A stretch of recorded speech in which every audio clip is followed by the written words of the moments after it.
We'll see.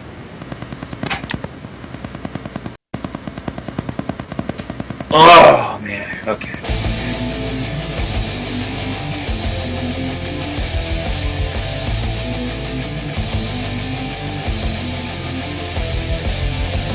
Coming to you live from the frigid armpit of America, this is the Drunken Peasants podcast with Ben and TJ, bringing you opinions of the news from an altered perspective. Say, man, you got a joint? No, not on me, man. It'd be a lot cooler if you did.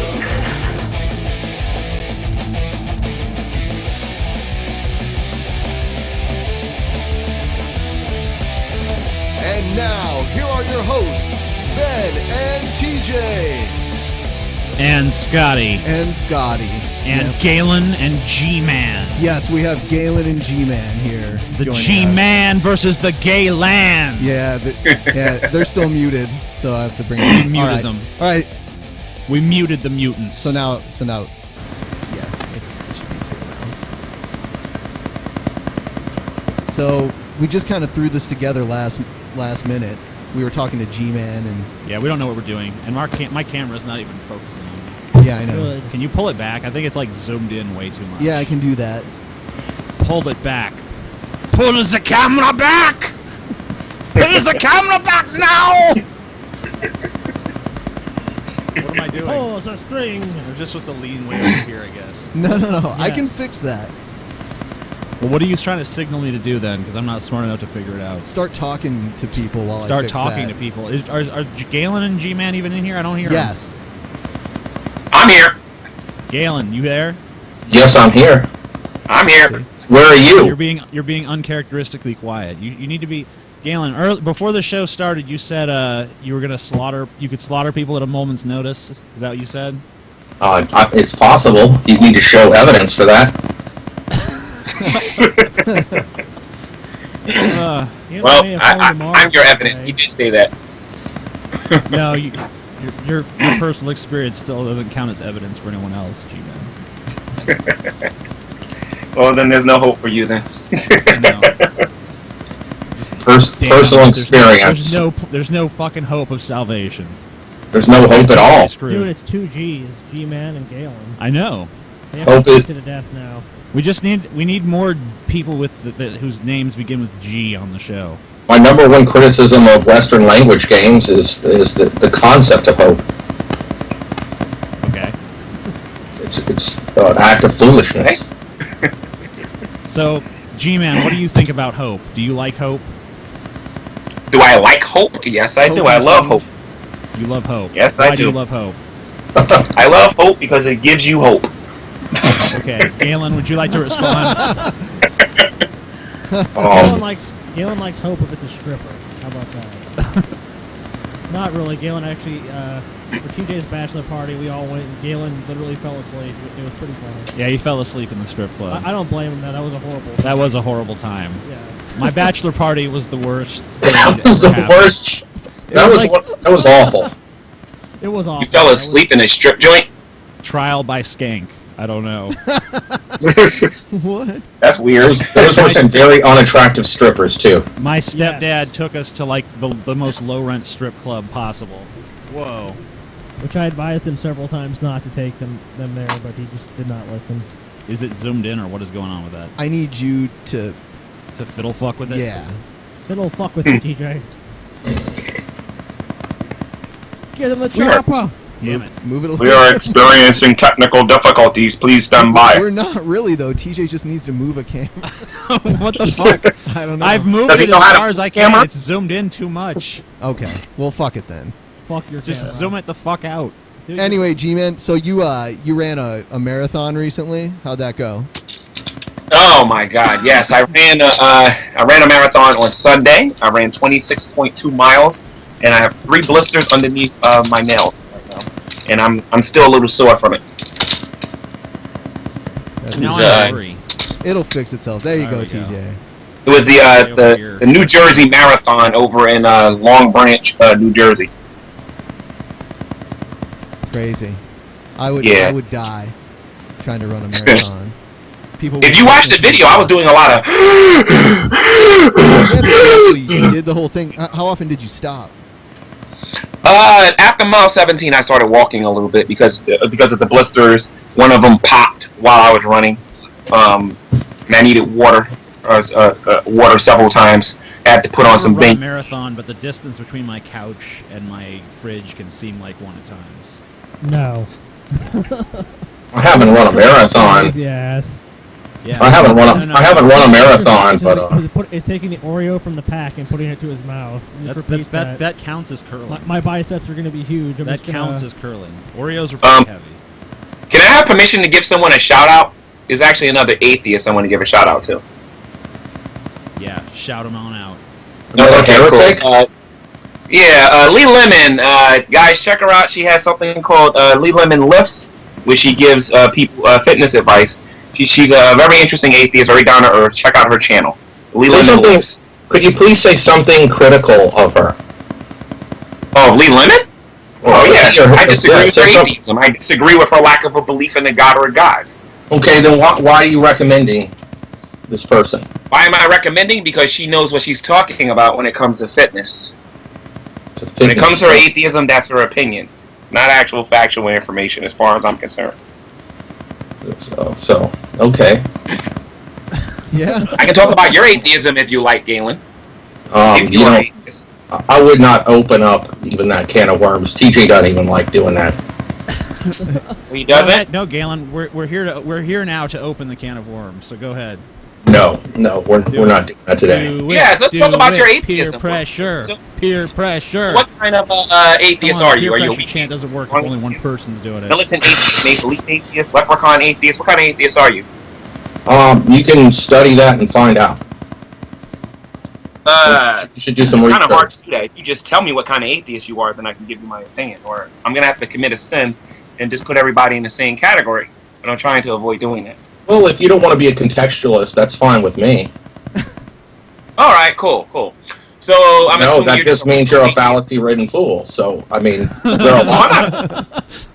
I'm not a fallacy-ridden fool. I know that you don't have any evidence. If you're not a contextualist, then what are you talking about? Then all the statements you're going to come forth with are going to be gross generalizations and full of shit. If you don't want to get down to cipher things, if you don't believe in contextualism and breaking things apart, and do you have a lack of belief in a God or gods? Yes or no? I was speaking. You cannot be a cunt and shut the fuck up while I'm speaking. I let you speak, and then you interrupted me. Okay, so I'll be quiet like a good little boy and let you talk, and then you give me the same due honor. Go ahead. I said what I had to say. If you were interrupting, maybe you could have listened. Okay, so you're done then. Okay, cool. So this is my 2 cents on it. You can respond to what I said. I don't believe you have any factual information to back up your atheism. I already explained it to you. You can go investigate what my views are. I've put them out there before. Sir, if you would give me a link to your channel, I would do that. And the next time I come on here, I can do that. Or you could be an adult and just tell me what your views are. No, I really don't care to converse with you on that subject right here, right now. Okay. That's another win for the Gman. That's right. Yeah, baby. Good for you. He tags it on. That's fine. G-Man's got like a little chalkboard in his house. He's like, yeah, another win in the G-Man. You have been defeated, Galen. I'm sorry. Sorry, Galen, but you just got on. You know what? That's fine if you want to think so. Every time I'll have something to show for it. And I'll take that as a victory. Thank you very much. Let's take a look at a trailer for a new movie that's coming out. Yeah. This is it's gonna be interesting to hear Galen and G-Man's perspectives on this trailer. Can I say one thing? Yeah, sure. Look, G-Man, you don't know me. I don't know you very well at all. Don't presume about me, and I'm not going to presume about you. And just don't be coming back. I'm not going to try to trash you or your views, but don't do that to me. It's really ridiculous. I mean, I'm a contextualist, and that's what I am. And if you don't want to be that way, or you don't understand what I meant by that, that's fine. I'll explain it to you off the show or something. Cool? If not, Excellent. fuck off. You said that you could destroy Galen somebody in oscillates a between, moment's like- Galen notice. reaches the I can olive do the branch same out, and then he's thing. like, and by the way, I'm going to hit you with it, I'll too. explain it. You put an olive branch out, but at the same time, with the other hand, if someone wants to be a cunt, you're going to fucking punch them in the face.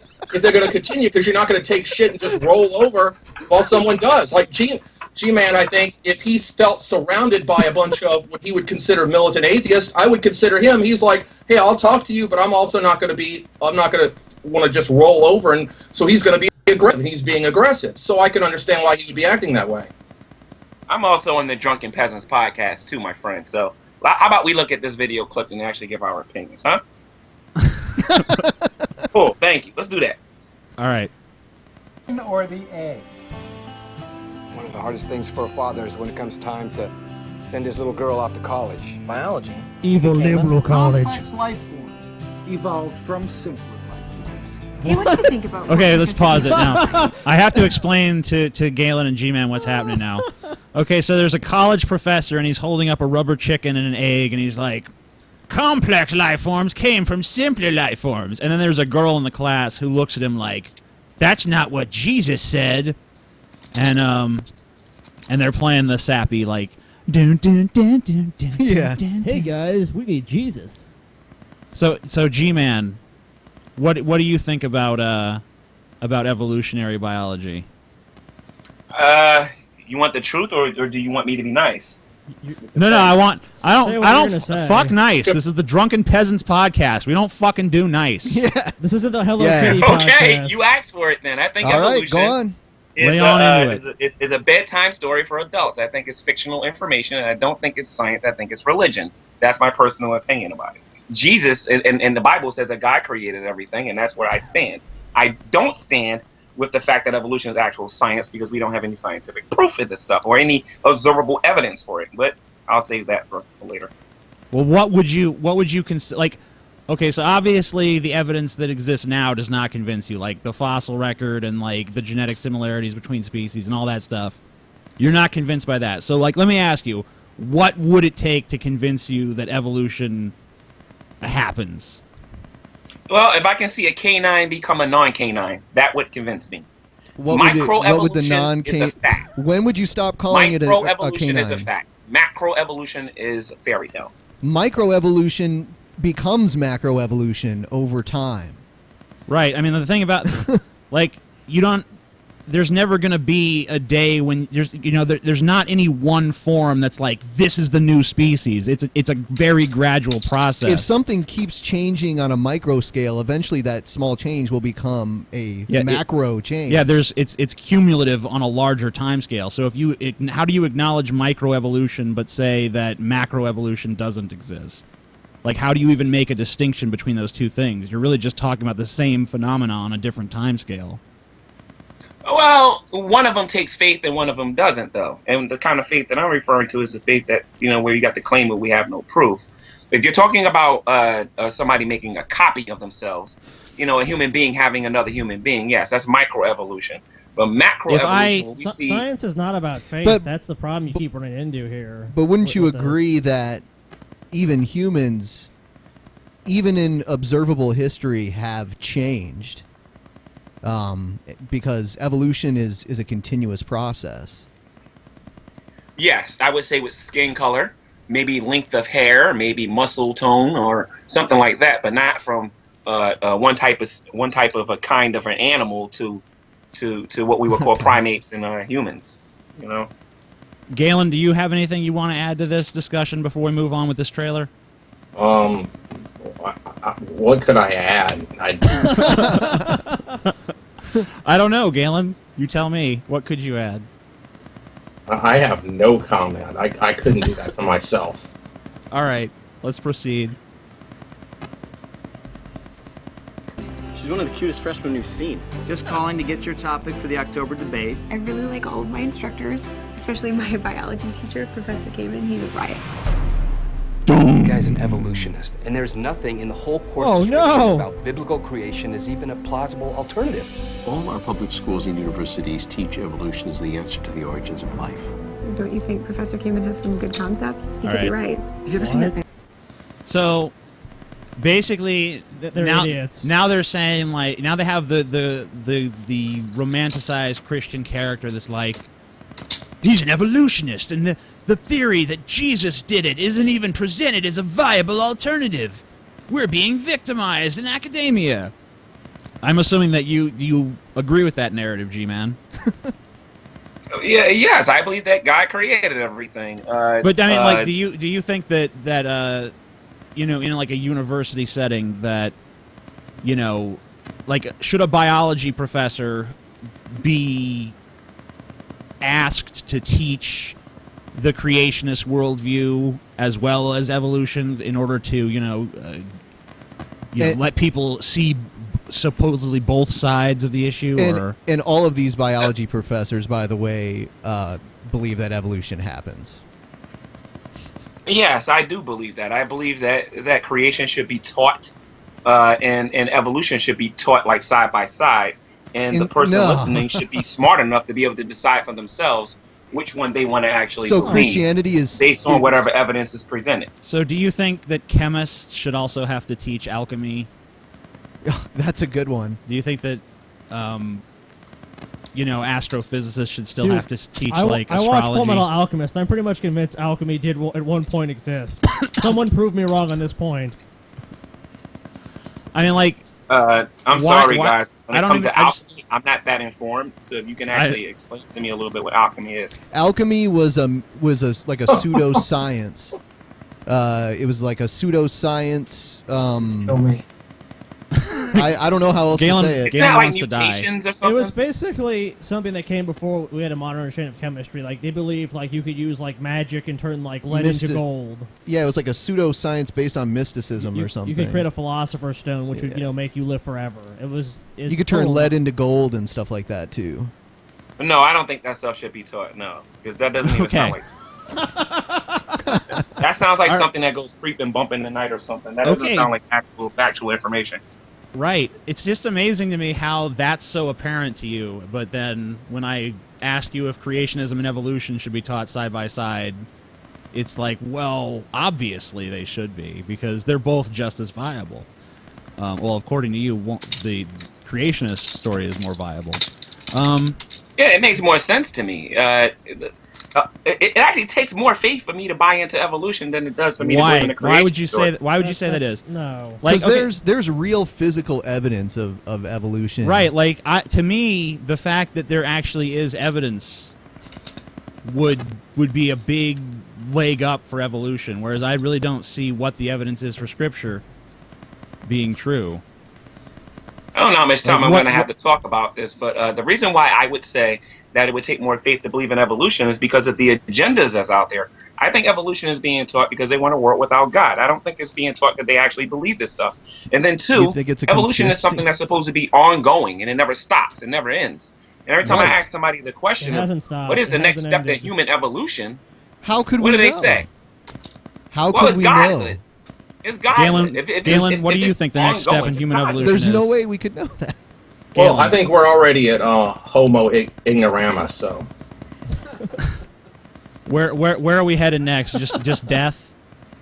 Yeah, down the drain. Carlin was right. If only he would have done that final comedy routine when he would have come out with his down the drain book, and he would have all just started they would have all started laughing in the audiences, and he would have screamed at him like, "No, I'm not making a joke, you fucking pieces of shit." It would have been nice. But we are going down the train, so. I still think it's godhood, because if it's ongoing and it never stops, let me ask. Hold on, G-Man, just 1 second. Galen, let me ask you. What do you think about G-Man's theory that evolution is being taught mainly as a way for us to remove God from society? Do I have to answer this? Yes, I want to hear. I want to hear your response. Okay. Even Alex Jones is entitled to his opinion. Okay. And I think everyone can understand what I mean by that. That's same with Pat Robertson too, or Vladimir Putin. Everyone's welcome to their opinion. Speaking of that Pat doesn't mean it's Robertson, validated. Speaking of Pat Robertson, I want to ask both of you guys what you think about Pat Robertson's recent claim that the Earth is imminently going to be destroyed by a rogue asteroid. What? Yeah, Pat Robertson recently said on his show that we're all doomed. and the Can I go asteroid first? is coming. Yes. I would Well, turn the it's gonna happen TV first. soon. I'm sorry. Go ahead. I'm sorry. Well, it goes back. TJ and I did a video a long time ago on his channel where he talked about Pat Robertson. It's Pat Robertson, worst person ever. It's really one of my favorites that he put out there. And I think that pretty much covered everything that's being said now. I mean, Pat Robertson, he has to talk about these things so he can get, attention, and that's that. I'll be saying some things tonight to get some attention. So I'm cool with Pat Robertson. He can say his bullshit, but I also know that Pat Robertson is a greedy, monstrous person who doesn't really care about anybody. And he's just going to say whatever he has to, as you said, TJ, to get what Pat Robertson's want, which is more money. And more for Pat Robertson and less for everyone else. Yeah, I agree with that. What do you think, G-Man? I think Pat Robertson needs to go get his head examined. The Bible doesn't teach that. I mean, he claims to be a Christian. He claims to be like leadership of Christianity, and he's saying that the world is going to be destroyed by an asteroid or a meteor or whatever. And the Bible doesn't teach anything like that. So the first thing I would question is where is he getting his information from? Because it's clearly not from God or from the Bible. Secondly, I would have to partially agree with you guys concerning Pat Robertson. If he's saying this stuff if he indeed is saying this stuff on air, live, and telling people that's how the world's going to end, I got to question his motives because his motives aren't pure, and maybe it is because he wants more money from different people. I'll have to check it out for myself. I think there's a little bit left on this trailer. Let's go ahead and finish it up. That Gman does, where he shows how we all came from apes. Life comes from life. It doesn't come from non-life. Evolution versus creationism. What do you say? Professor Gman, my dad can't debate you. If I were you, I'd get out of it. I've never done anything like this before. So this is basically exactly the same movie as God's Not Dead, only it's Why are they showing their names? No one knows any of these people. I know, right? They keep like this guy and this guy. It's like I don't recognize any of these actors. I'm sorry. Is he basically getting this pastor to go like I'm not interested. shred the Do you know professor or how something? embarrassing this is going to be for me? Is that what's going on? Yes. Wasn't the Bible written by men? Yes, it was. Then how does that make it the Word of God? Yeah. Yeah. Oh man. Fucking atheists. Woohoo, atheism. Wasn't the Bible written by man, and how is the word of God? Yeah. Hey, Took can all the I arguments respond from to YouTube and made a movie. Yeah, go ahead, Can I Galen. respond to G-Man? Is that okay? Yeah. For his previous statement, he thinks did you literally mean that he should get his head examined, or are you saying he should go get, or are you just saying that as a kind of term? As a figure of speech, because I don't agree with him, and I think the majority of the church would not agree with him. Well, the reason I asked that is I didn't know if you meant like, well, are you denoting that he must be crazy, or are you just kind of like, what the heck's with you? It's like some people mean it literally. There in a lot of social media, they'll denigrate someone by character assassination of their mental health, and then there's just a figure of speech. There's a different in context to those, and that's I just wanted to see where you were coming from to understand you better. That's all. Yeah, just a figure of speech. I didn't mean that literally. You're not. If I ever meet him in person, I'm going to call him out on that. That's for sure, and I'll do it publicly. But you're for actual criticism and not a character assassination. Oh yeah. Okay, cool. There's contextualism. See, you're supportive of it now. I've been supportive of it. You should check out my channel. People are trying to character death me all the time on my channel. These are people who know about me anyway. But Pat Robertson, if he did indeed say that a meteor is going to hit this world and the world's going to end, then people need to stop giving him money until he gets back to saying what the Bible actually says. Well, okay, wait. Well, what about the fact that how he, comes up with claims and he takes money for things? And by the way, just like the Red Cross, he'll say, I want to raise money, and there's all these tragedies, there are these tornadoes that hit and hurricanes, and he'll raise money, and then he never gives money to anybody, he just keeps it. Just like the Red Cross, by the way, they do the same kind of thing. They're a faulty, they need to be exposed for what they do. The Red Cross, where there are tornadoes and other problems, they'll go and advertise, say, look at the destruction, it's terrible. We're raising money. and then they're like, oh, by the way, this isn't going to, we're not even going to be helping this state right now. It's kind of like what Lady Gaga Well, did with I have to Japan. look into that because I've heard rumors about Pat Robertson. She sold these bullshit bracelets, and like pretty much all the money went to her and like her cronies. So yeah, you can pretty much just know that for the most part, these people are lying. And how many times has TJ been accused of all this faulty stuff? And then why aren't they going after people who are doing this, who really are doing it, who are guilty? Well, because they have a problem with TJ and the atheism, and they have a problem with pretty much everything TJ stands for, and he's just like, to them, low-hanging fruit, like, hey, there's this guy we don't like, so everything he does is therefore bad. I mean, they just use really faulty logic and character assassination. Yeah, pretty much, yeah, exactly. It's like ad hominem. It's like they're just attacking the person. It's like, well, I have no way to defeat his argument, so I better attack him.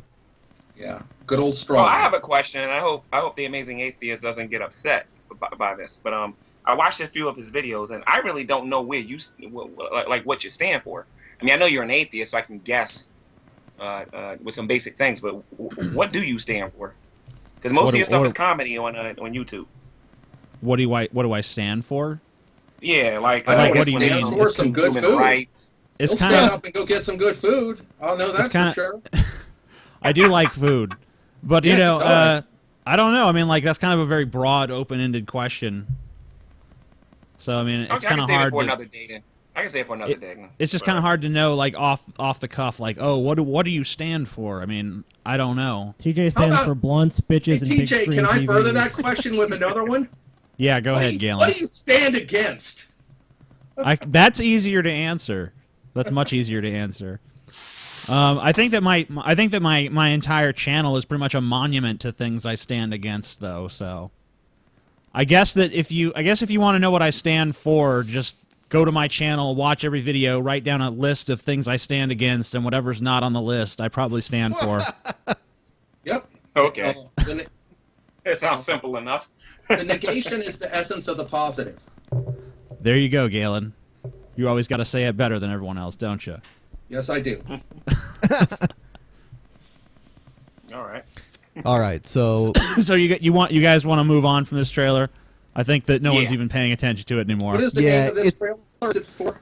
This is a trailer for a Christian film called, I don't even fucking remember. God's Not Dead 2, Kevin Sorbo's Revenge. Faith. Go see it everywhere. A matter of faith. I can say something about it. It sounds like they took all the arguments on YouTube and they condensed it into a movie. It sounds like they took all the arguments on YouTube I could summarize dumb them down even further. I can summarize it perfectly. A waste of money. There you go, Scotty. Which Christian denomination is this? Which Christian religion? This non-denominational pandering to the lowest common denominator of evangelical shit. In other words, it's just really dumbed down crap that doesn't. It's just to make money. Come buy Christ product. Well, Galen, let me ask you a question. You know about God's Not Dead, right? I actually walked past it yesterday, seeing a lot of fat people come out and talking about it, and then I was looking at it, and they got offended by what I said. You know how much the movie would cost to produce and distribute and everything? I heard a lot of pop music in the credits, but that's it. Okay, well, it cost about $2 million for them to. That was their budget, and it made so far about $48 million. It's going to make a lot more on DVD and digital downloads. So I mean, really, it is just like a giant scam for these religious idiots. Like, you guys are not represented. Take your whole church and go see this movie that that fights atheism and disproves atheism. It's like, oh, okay, this is a joke. Well, I'm glad I went to go see Noah last night. Oh, you did, because Gman actually wanted to talk about Noah. Yeah, let's talk about it. Yeah, that movie was stupid because there was a lot of things I hear that was in that movie. I didn't watch it, by the way. I heard all of things about it. Well, you didn't watch it, but you want to review it. Okay, I'd love to hear your review. That doesn't really make much sense. I actually know this. I know the biblical story, so so do I. But that's not what we're talking about. We're talking about the movie. Pretty much everyone knows the biblical story. Everyone knows the story of Noah. Let's get back to contextualism, G-Man. Let's get back to contextualism. Come on, let's hear your review of the movie you didn't review. Come on, we all you haven't hear seen. It. Yeah. Yeah, the entire audience is like, G-Man, G-Man. that is correct. Yeah, and the people are in the stands cheering as we speak. Yeah. So what is stupid? Let me just ask you, G-Man, what is stupid about the movie? Just give us a quick capsule review. Yeah, what's stupid about Noah? Because I didn't think it looked very good either, personally. Did you see it, TJ? I have not seen it, but I'm not going to review it either. Oh, you're going to review it too? Okay. No, I'm not reviewing it. I'm just saying. No, it's okay. You can I'm just saying that it didn't look good. It didn't look good to me. Maybe it is good, and I probably will check it out at some point. But I did not. The trailer didn't look very appealing. Anyway, so G-Man, what is your objection? What's your problem? From what I heard, the movie didn't do a very good job of making God look like he was a good guy. They made God look like he was I don't know what word to use here, but they made. Okay, you said you read the Bible. You've read the Old Testament. Yeah, the Old Testament God is like he committed global genocide by drowning the entire earth to death, except for a couple people he liked. Yeah, it's pretty hard to put a positive slant on that. God was just keeping it real. You know how it is. You get some bad company in your house. You want to get rid of them. You just kill them all. You know, it's all good. But you guys told me you didn't want to debate, so. Okay. There's only so much I'm willing to say if you guys don't want to debate. Well, okay. Hey, G-Man, I'm defending the movie. I like the movie a lot. I thought it was wonderful. But when it comes to my Christian movies, there has to be consistency with what the Bible actually says. No, after you did a poor job of it from what I heard. From what you heard, I bet you could hear a lot of things. But I asked for me as the one person. Has anyone else in this podcast actually seen the movie? I do not believe. Nope, you're the rope, Galen. Never seen it. We got to climb up. We got to climb up you. Give us a fucking. Yeah. Why did you like the movie? Absolutely a well presented film. And out of all the films, it has. There's not much really in the Bible that for this passage to eliminate on a whole film like this. But for what they did, they have to, and also it's kind of like, when there's something described and you're trying to adapt it to film, just like in Game of Thrones, if you try to adapt the book, there's a certain way it's written that somehow you have to change, you have to show it visually is different. It's a different medium, so you have to respect that medium. And so the people who are hardcore in how you write it could take a different interpretation on how that should be visually represented. So people could always disagree on the context of how they interpreted that. As though I thought it was extremely well presented, and the special effects, everything. Let me just interject, because Galen's kind of going on a little mini tangent now, and you went to Game of Thrones like usual, Galen. I see it every week. Every week. That's fine. But I mean, I see what you're saying, right? I mean, like, this is an entire movie based on literally just a few passages out of the Bible, right? It's not much. I mean, there's not a lot to go on. You have to kind of flesh it out a little bit.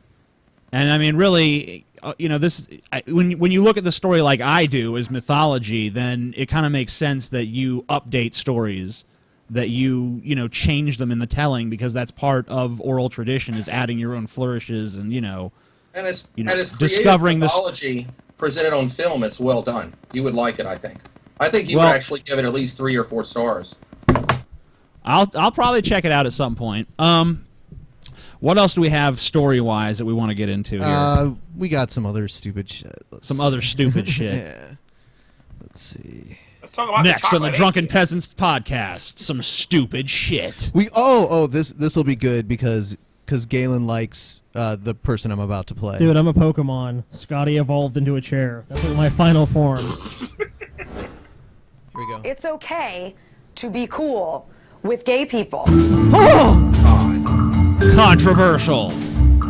It's SE Now, the Cup. new battleground is going to be over whether we need federal protections against discrimination toward gays. Yes. And that's going to be tricky for conservatives because we rightly are skeptical of these big, unwieldy, federal, bureaucratic laws that are non-solutions to very real problems. Stop. If you look at Lilly Ledbetter...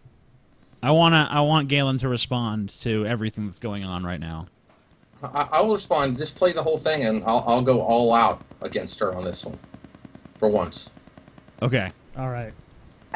The Violence Against Women Act, paycheck fairness. These are all big bureaucratic messes that really just line the pockets of trial lawyers. They don't solve real problems. So Republicans are going to rightly criticize any of those federal protections, but I hope we don't do it from an anti-gay place. I hope we do it from a place of equality, justice, and civil liberties. That'll put us in a really good position on an issue that's moving very, very quickly. All right, Galen, that's it. Go ahead. Okay. She digresses and goes right toward and going at this stuff about, well, oh, they're going to be trial lawyers. Wow. So, you know, there are protections and like the EEOC and other things that are there to help people's rights enforced. They're protections, and they have to be enforced. That's what a right is. Without that, it doesn't. It's just bullshit. So she's saying, well, I want people who are homosexual or LGBT or whatever, I want them to all have, you know, their rights. But I'm not really for their protections being enforced, you know, like, because that just puts money in lawyers. And, of course, that's terrible. Only if it's the lawyers that, of course, that where I get lobbyist money for speak out on issues, of course, if they're not for those people. But otherwise, I'm against them. So, and then she has this stuff about, I hope that doesn't happen. Like, that's just ridiculous. She's so full of shit. I mean, it's like goes back to Prop 8. Like, what the fuck was going there? Just like this guy from Mozilla, Firefox, getting ripped in the social media as being this, like, evil fuck for not supporting Prop 8. Well, anyone who was for Prop 8 is a fucking cunt. Like, who is going to put rights up to a vote? It's like, the Jews are human beings. Who wants to vote on it? You know, like, what the fuck? Like, fuck you. Fuck everyone who's for or against Prop 8 and putting that to a vote. You're all fucking cunts. I don't know what they need protection from. What do they need protection for? What? Yeah, what do you mean? The LGBT community. What do they need protection from? I don't even. Everyone sits in silence. I'm serious. This is the United States. I mean, I can understand other countries, but what exactly do they need protection from here for? It doesn't make any sense. I would say the same thing about what you just said. I don't understand it. It's not comprehending. There's like blood dripping out of my ears right now. Next, what else is on? Well, what about? let me just like what? Let me just give you like for one specific example, like employment discrimination. Yeah. And various other things that are afforded to other people as equal people and who deserve equal due process. Kind of, that's what it is. It's called equal due process. And when they're discriminated against in various venues and contexts, it matters, and their right should be enforced so they can have that. It's not happening. No, I would agree with that. They have a right to have a job and be able to provide for their families and everything. You know. Okay, well that's all that was meant. I mean, that's what was meant by protections, basically. I mean, like basic stuff like that, not like any sort of special like gay people are allowed to piss on the sidewalk. Like nothing that goes like outside the realm of what other people could do. It's for equality.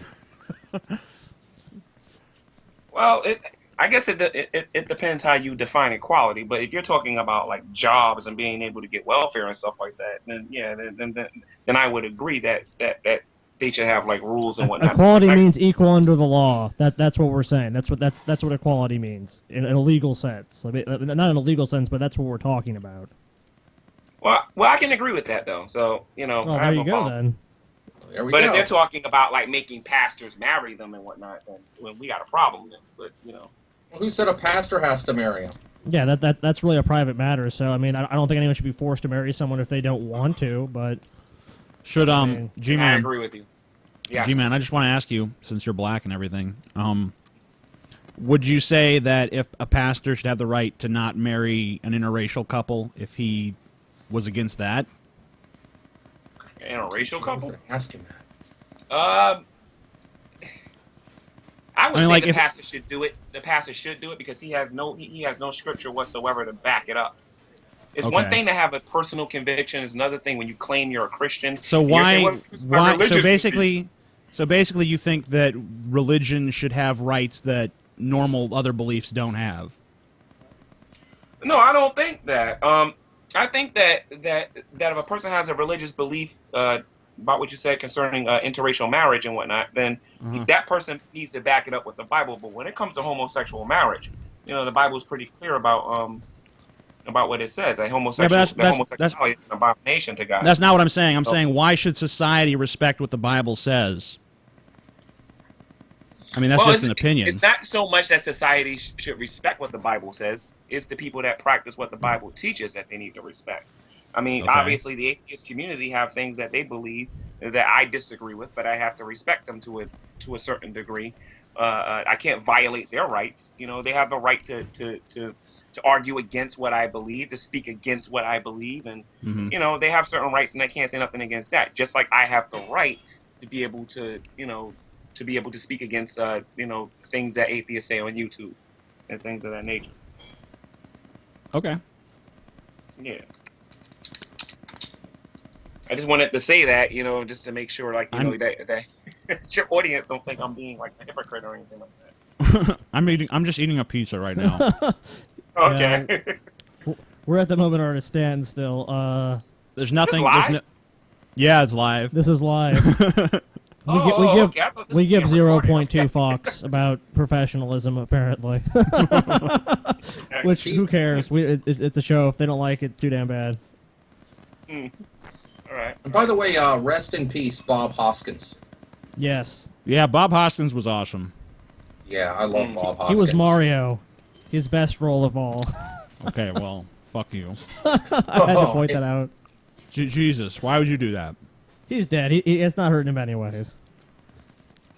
Bob Hoskins said that was the worst. That not only was that the worst movie I think he was ever in, but he said it was the worst, least enjoyable film to do because the directors were like retarded. Oh, by the way, TJ.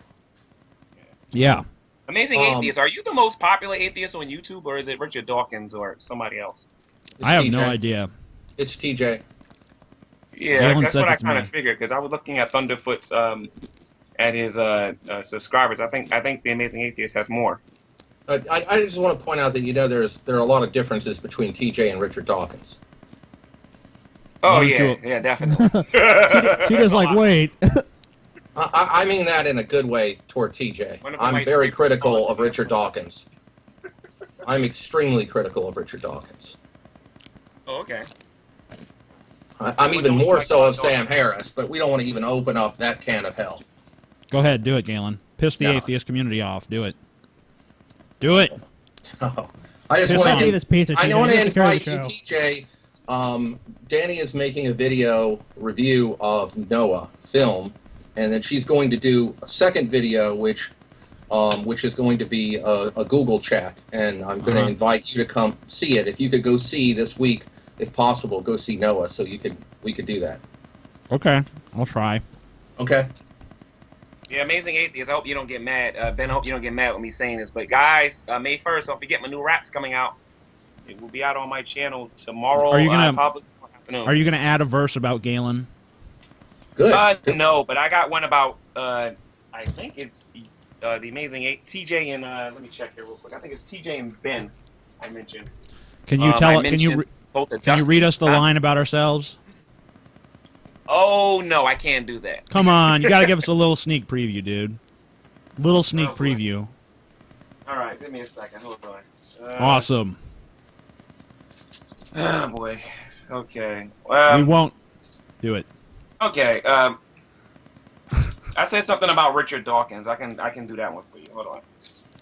No.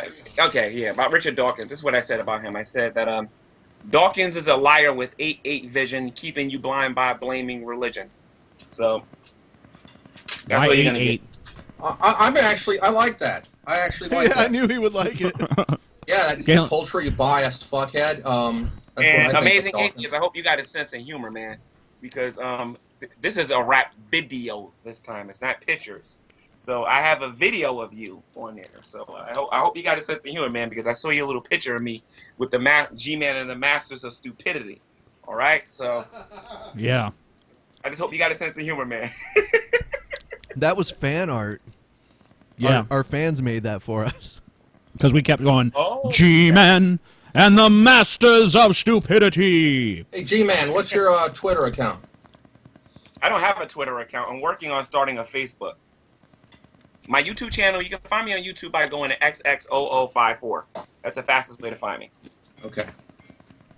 Or you can look at my, you can go to my atheist owned rap video. Just put atheist owned rap and you'll see it. G-Man had a very compelling argument one time during one of our debates. He said, well, if God doesn't exist, then why am I a Christian? That was a good one. Exactly. Who was moderating that debate? Nobody. No one. It was unmoderated. It was, but it was Yeah, still it a was debate, me and huh? a few other.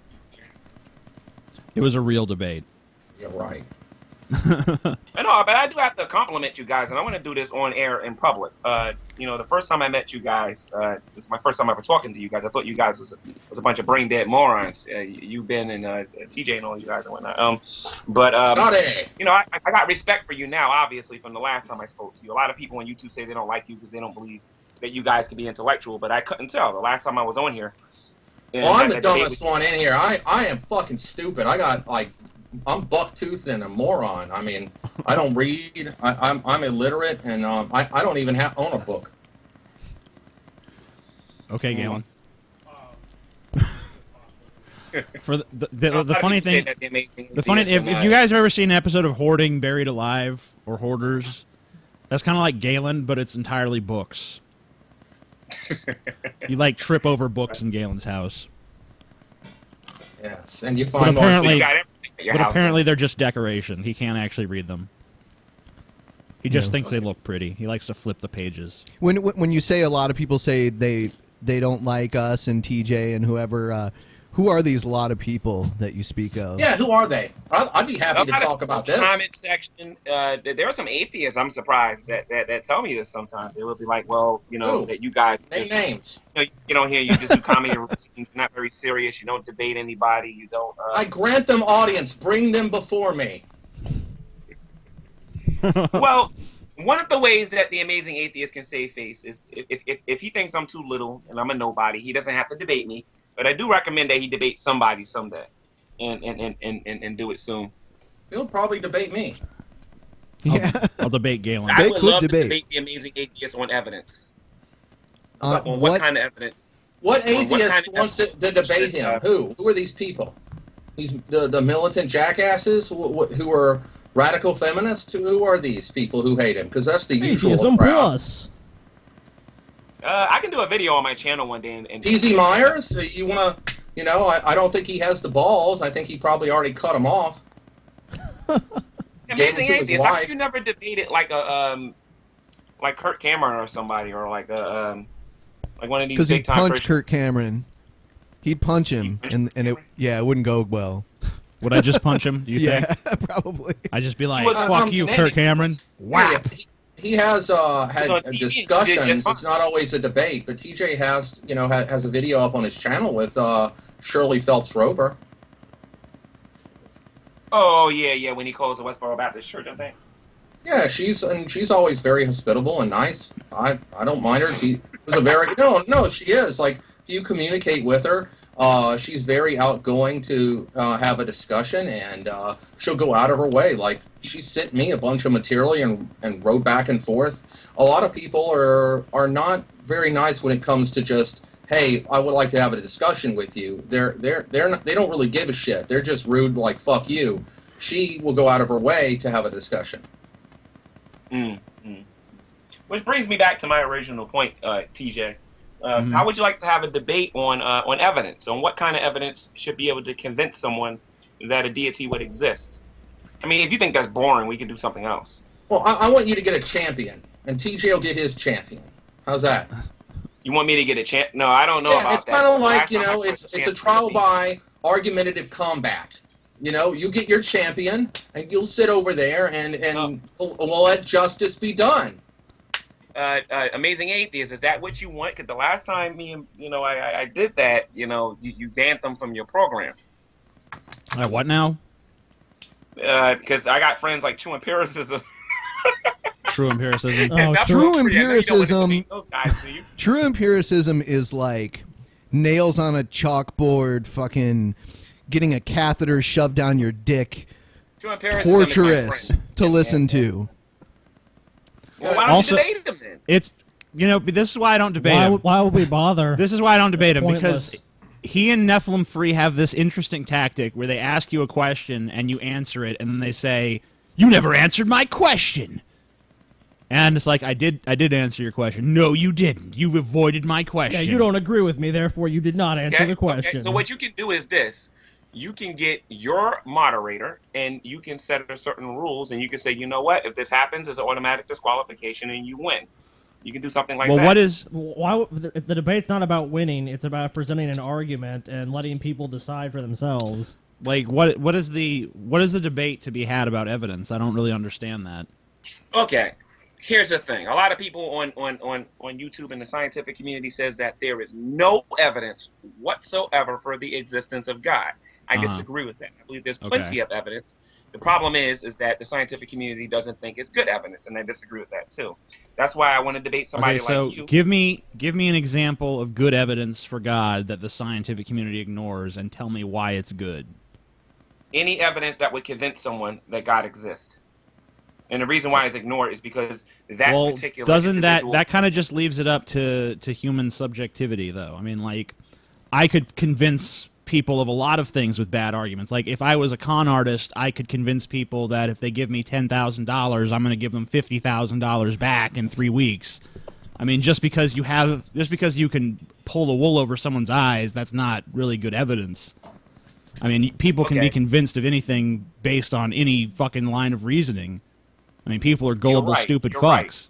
And you're right about that. That's why there has to be a certain amount of factual information involved when presenting the evidence. Now, if we had a debate, I can actually take the time out and go into it for like 20 or 30 or 40 minutes or something like that. So that's why I want to have a debate. Here's a question: how do you determine what's true? Like, how do you determine something's a fact? My question, actually, I have another question. I just wanted to ask him.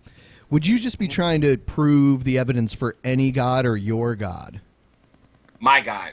If you want me to do for any God, I would probably need some time to think on that one, because I don't think that would be profitable. I think I just need to disprove God of the Bible. That's it. Because once you get into the Bible, that part, I mean, like, I can see how some people may believe that a God, like, created everything from the beginning. Like, I can understand how people may think that. But the Bible is just full of so much bullshit that, like, how could you prove that part of it? Okay, so let's do this then. Instead of talking about evidence, why don't we talk about whether or not the biblical flood actually happened or not? We can set up a debate to see whether or not it's scientifically possible or logically possible for everything that the Bible claims happened regarding the flood. There's no point in debating that because that it's impossible. I don't know about that. You never debated me before, so I don't know about that. I don't care. Yeah. Gman will rewrite the rules of logic, evidence, and reason in one night, and one night only on pay-per-view, $49.99. You know, and one more little thing. If I can't go one-on-one with the Amazing Atheist, you know, your boy Cult the Dusty made a video calling black Christians Uncle Toms. Yes, he did. Yeah, do you want to see if we can get him on? Maybe we could get Dusty on to respond to that. Yes, please bring him on here, please. He's at SummerSlam. Can we see if is Dusty on Skype? He rarely is, but I want him in Hell in a Cell. Does anybody have his number? Call him. I don't have his number. Dusty moved to Denver, and I think he's been perpetually high out of his mind. Denver, the last dance. Since he moved there. Is that a correct assumption? Dusty's probably high out of his mind. I don't know. I have no clue, dude. I think Dusty was always high. I don't know. Based on when he was on the Shucks, I don't know Dusty personally or anything. He smokes a lot of pot. For sure. Dusty does not smoke pot. He only smokes crack. So. Oh, okay. I didn't know. Galen, you're an Uncle Tom. Yeah, I'm not no Uncle Tom. No, not you, G-Man. Galen. Galen is an Uncle Tom. Because he's actually black as well, but he's very white. He's very pale. He's an albino black guy. No, he's not. He's a black guy. Okay. Isn't that right, Galen? So G-Man. If you say so. Okay. Hey, G-Man, I saw you wearing a Saints jersey in a video. Do you like the Saints? No, I'm a Giants fan. Why are you wearing a Saints jersey? Because that was a jersey that I had that was clean that day. Why do you have one? Yeah. That's what we're asking. Like, I think that's. It's like what? Well, Oh. I don't know. I respect players. I like Drew Brees, but I'm a Giants man. I love my Eli Manning. I love my Giants man. Love my Giants. Okay. Yeah, they got a great offensive line, man. It's downright offensive. Oh man. Yeah, you're right. The Giants' offensive line is so good we didn't make the playoffs. Yeah, they really opened up holes, to sack to sack Eli Manning. They really did, and he got. I'm surprised he's even playing this season after the beating he took. Well, what about offensive lines, Galen? You have to mention the Redskins then, because they had the worst one. Yeah, it's pretty bad. It was pitiful. Yeah, they were of 30 to 50 pounds under the weight of the rest of the league. They were completely pushed around. Mike Shanahan was fired for a reason. Hey, amazing, TJ. What's Yeah, your what's opinion up? of Bionic Dance? Bionic Dance? Yeah, what's your who's that? Is that a person? You don't know Bionic Yes, Dance it is. Caitlin Barr. That sounds vaguely familiar to me. Galen, did you discuss that person with me? Ask me any questions. I can take this for TJ in his stead. Yeah, Galen. I'll sit as Iron Throne on this one. Determine my position on this person and pronounce it. You can be the right hand of the king. I'm actually going to get a discourse between the two of us, between Caitlin Farr and myself. I'm looking it up on my Facebook right now, because you'll find it enlightening. You don't know who Bionic Dance is? That's probably a good thing, okay? TJ doesn't really watch YouTube videos. Yeah. Funny fact. Right. Well, I think that's funny. Amazing Atheist. I hope you don't get mad, because I'm going to use this on my channel. Why? No, because it's funny, because Bionic Dance has got way more subscribers than I do. I think she got 15,000 subscribers. Oh, okay. You know what I mean? Yeah. You don't know who she is. That's why I think it's funny. Yeah, it's not really like an insult or anything, because like Scotty said, I don't really watch a lot of YouTube. I have, I don't recreationally watch YouTube videos. For me, YouTube is to be on, not to watch. Here's what I asked Bionic Dance. How about working together toward a better understanding and philosophical exploration of religion and religions, especially Christianity? To first be able to critique, one must have understanding. So the better the understanding, the better the criticism. Does such interest you? She responds. That sounds like communism, Galen. Here's her response. Workers of the world unite. Yeah, part of the problem is I got to talk in her voice, because she is just this big masculine feminine whatever the thing that she is. It's some sort of part of the problem is that a lot of the criticism also comes with mockery. It's not reasoned discussion, but gross mischaracterizations of people's positions coupled with ad hominem attacks. And that's not conducive to reasoned debate or discussion. And yes, but it's everybody and their hamster who feels the need to throw a screaming hissy in my direction. Can you really praise me for being defensive? What would be conducive to the understanding of Christianity is for religion to stop being harmful, so long as they make an enemy of themselves by being an excuse of bigotry.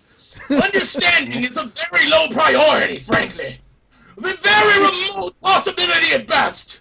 Understanding comes as an indirect product of civility, and until the kind of detent of truth can be reached to where the religious are not making enemies of themselves, I don't think understanding shall ever be likely. What the fuck? Galen went in. What happened? That sounded like an evangelical preacher almost. I tried to be her. That's my interpretation of her. Well, okay? you sounded like a sweaty Baptist preaching to an angry church house. So, in other words, she doesn't believe in learning for understanding. Yeah, I caught that. Fuck understanding. That shit's like a byproduct of civility at best. It's okay. She doesn't think understanding shall ever be likely, so she'll just keep opening her big fat trap. I don't know who she is, but so G-Man. G-Man, that is so funny. Yes, I'm sorry. G-Man, when you came out as the chocolate atheist, who got more mad at you, your Christian friends or the atheists? Christians. Yeah. The atheists forgave me. Almost all of them forgave me instantly. We didn't even need to case. forgive you because we thought it was funny. Yeah, we did. We thought it was pretty amusing, actually. Hey, so what's the deal with you and Bread King these days? Oh G-Man? God, why are you talking? I about have to fucking. We have G-Man here now. I want to talk. I'll turn off my mic. Can't hear anybody. Ben was shocked by Brett Keen's duplicity. Let's put it that way. That's why he refuses to talk about him. And I'm sure Galen said that he wants to talk about this as well. So G-Man, why don't you go first, and we'll hear from Galen. No. Me and Brett Keane are fine. Brett Keane did kind of spill the beans and let everyone know what I was doing, because I did go to him and only him, thinking that he would keep the secret to himself. But can't trust him. Just put it this way: the next time I have a plan, I'm not gonna tell anybody, nobody. But as far as me and Brett Keane and friendship or whatever, I mean, we're fine. It's just that the next time I got a big thing like that planned, I'm not gonna tell him or anybody else for that matter. But I understand why he did. Now, what do you think? What do you think? Like right now, what you're doing, G-Man, just being on our show. This is all we wanted Brett Keane to do, and he literally was too scared to do it. What do you mean? Like how? He said it was going to be ambushed. Yeah, is it really that bad? Like, yeah, I mean, have we abused Have you? we been like? I mean, like, has this been like a very uncomfortable experience where we've just been derisive and fucking hateful towards you the whole time? And I know there's been like a couple heated moments here and there. But for the most part, like it's not been like us piling shit on you, right? No, but like Brett could take this, couldn't he? Like he could come in here and fucking do this. Brett dished it out. Brett used to dish it out, you know. So he can anyway. Yeah. As far as I think he can come on here, and I think one day he no, probably he can't. will. Well, I mean, he can't now, but I mean, we don't want him on. No, yeah, he can never come on again. Galen, what did you think of that whole drama? You saw that whole thing unfold. I know that you were kind of unimpressed with it, but I'd still like to know your. I have no idea what you're talking about. Like you know. You tell me. Present evidence, and then I'll comment. TJ, you know what you need to do? You tell the story about what you do with Holly. You only use two people. Galen. That's true. That's true. And Brett Keane. If I want to freak Holly out, I'll either do Brett Keane. I'll go. Brett Keane. This is banned though. Holly says I can only do this once a year. I can go to Holly and I can pretend like I'm Brett Keane and just use it to disgust her. Dude, you just gave me chills. Okay, don't do that. I'll be like, I got chills up my back. Like, don't hey, do that. Hey, Holly. I'm banning it too. He's like, hey, Galen, I'm the Butt King. I want to suck your penis. What you think? No, but then there's fucking. But the other thing I do is I do the Galen voice, and I go up to him like, hey, baby, it's me. How about a smooch? And that is also banned. That before me. What's that? You've been doing that before me. I've seen you do it. You see that? You seen me do that before you? You know, she also won't let me do the redneck voice. Like I one time I went in my dressed in my redneck outfit. What's his name? I went in my redneck outfit and I went down and I'm like, hey baby, how you doing? And Holly's like, get the fuck out of here with that shit. I'm like, oh my god, what the fuck happened? Apparently that was the wrong button to push. Oh yeah. People have made a fatal mistake. People in the comments are saying that Brett Keane said that we attacked his family, which we did not do. You know, it's funny. We actually sat here on the show and made fun of how Brett Keane will actually use that as a false You're attacking my family line against people. Be like, you attacked my family. Hey, someone attacked TJ. He's part of my family. You're attacking my family. Stop. I plead mercy on a person who can't defend themselves. Mercy on a person who can't you mean Brett Keane? Who else am I just speaking Do you of? mean can he not defend himself because he's not here, or can he not defend himself because he lacks the intellectual capacity? You just said it. I mean, if okay. you guys I think the answer is both. What, G-Man? I can invite him in here if you want. No, I'm not discussing anything with that guy. That ain't happening. Not no way. Because it's always good to talk about him, like if he's here. You know what I mean? Look, he likes people talking about him, so I could look. Anything else I have to say, I defer to Ben. Ben can speak for me. He's my champion on all Brett Keane matters. Okay, well, Ben in and that I case, have eye to eye on this. Ben is done. Ben is done with Brett Keane. Now I would fucking harp on Brett Keane till the end of time. I know happily. you're pissing me off, honestly. Okay. I'm done with Brett Keane. Ben and I have the same view. We have the same view. I'm done with Brett Keane. I disagree with you guys. I think Brett Keane's actually changed. I don't think he's the same person he was before he. Well, that's good. Well, let's just go ahead and move on from the Brett Keane issue. And UFOs and whatever other crap that's in that category. Yeah. Where are we going from here? Yeah. Yeah, but guys, What's the I do next gotta story? go soon because I gotta finish up this rap. All right. Okay, man. Well, we'll let you go if you got to go. Yeah. Thanks for being on. And yeah, no problem. If you guys want me for the next 2 weekends, I'm available. But just let me know.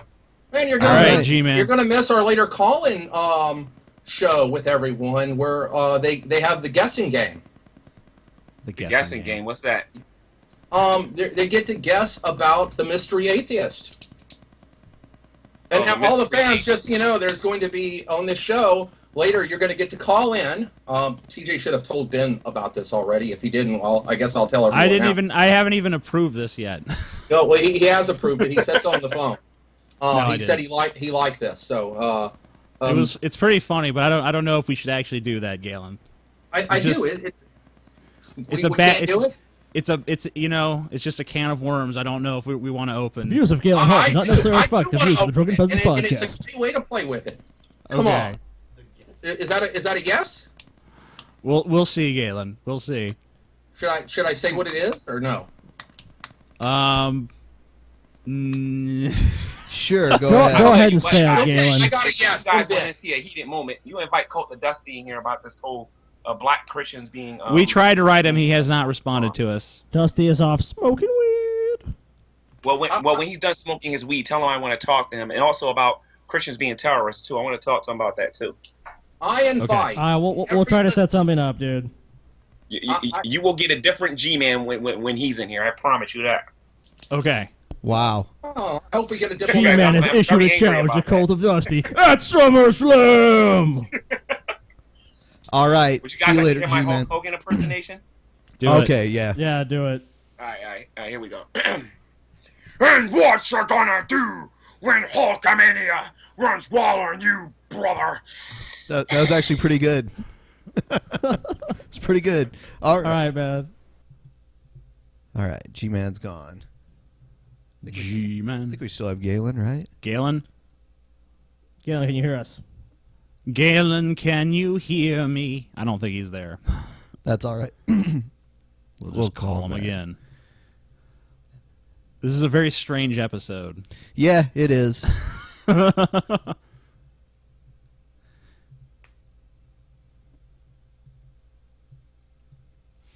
Okay. Hello? Hello. Sorry. Yeah, I'm back. We ended up dropping you when we hung up on G-Man. G-Man and the Masters of Stupidity. So can I reveal the big question? Go ahead. Ben and Scotty seem to want you to, so go ahead. Okay, I pose this to all the listeners out there. Everyone, I want you to go and look for something. It's like a contest. We're going out to search for something, right? This will be fun. You have to put on your thinking caps here because the people I'm talking about don't have those. They're incapable. We're talking about people. I mean, Brett Keane is on a mountain compared to these fucking people. These are the lowest of the gutter. Okay.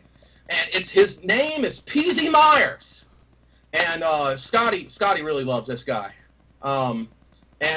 so last August he put out a blog that is, as my last looking, he didn't take down, about Michael Shermer, where he accused of him of rape and sexual assault, and I just want everyone to guess who the YouTuber is behind a lot of that stuff. And this stuff with Peasy Myers, who he's mysteriously talking about. I want y'all to guess who it is. It's a YouTuber, okay? So you get to guess who it is.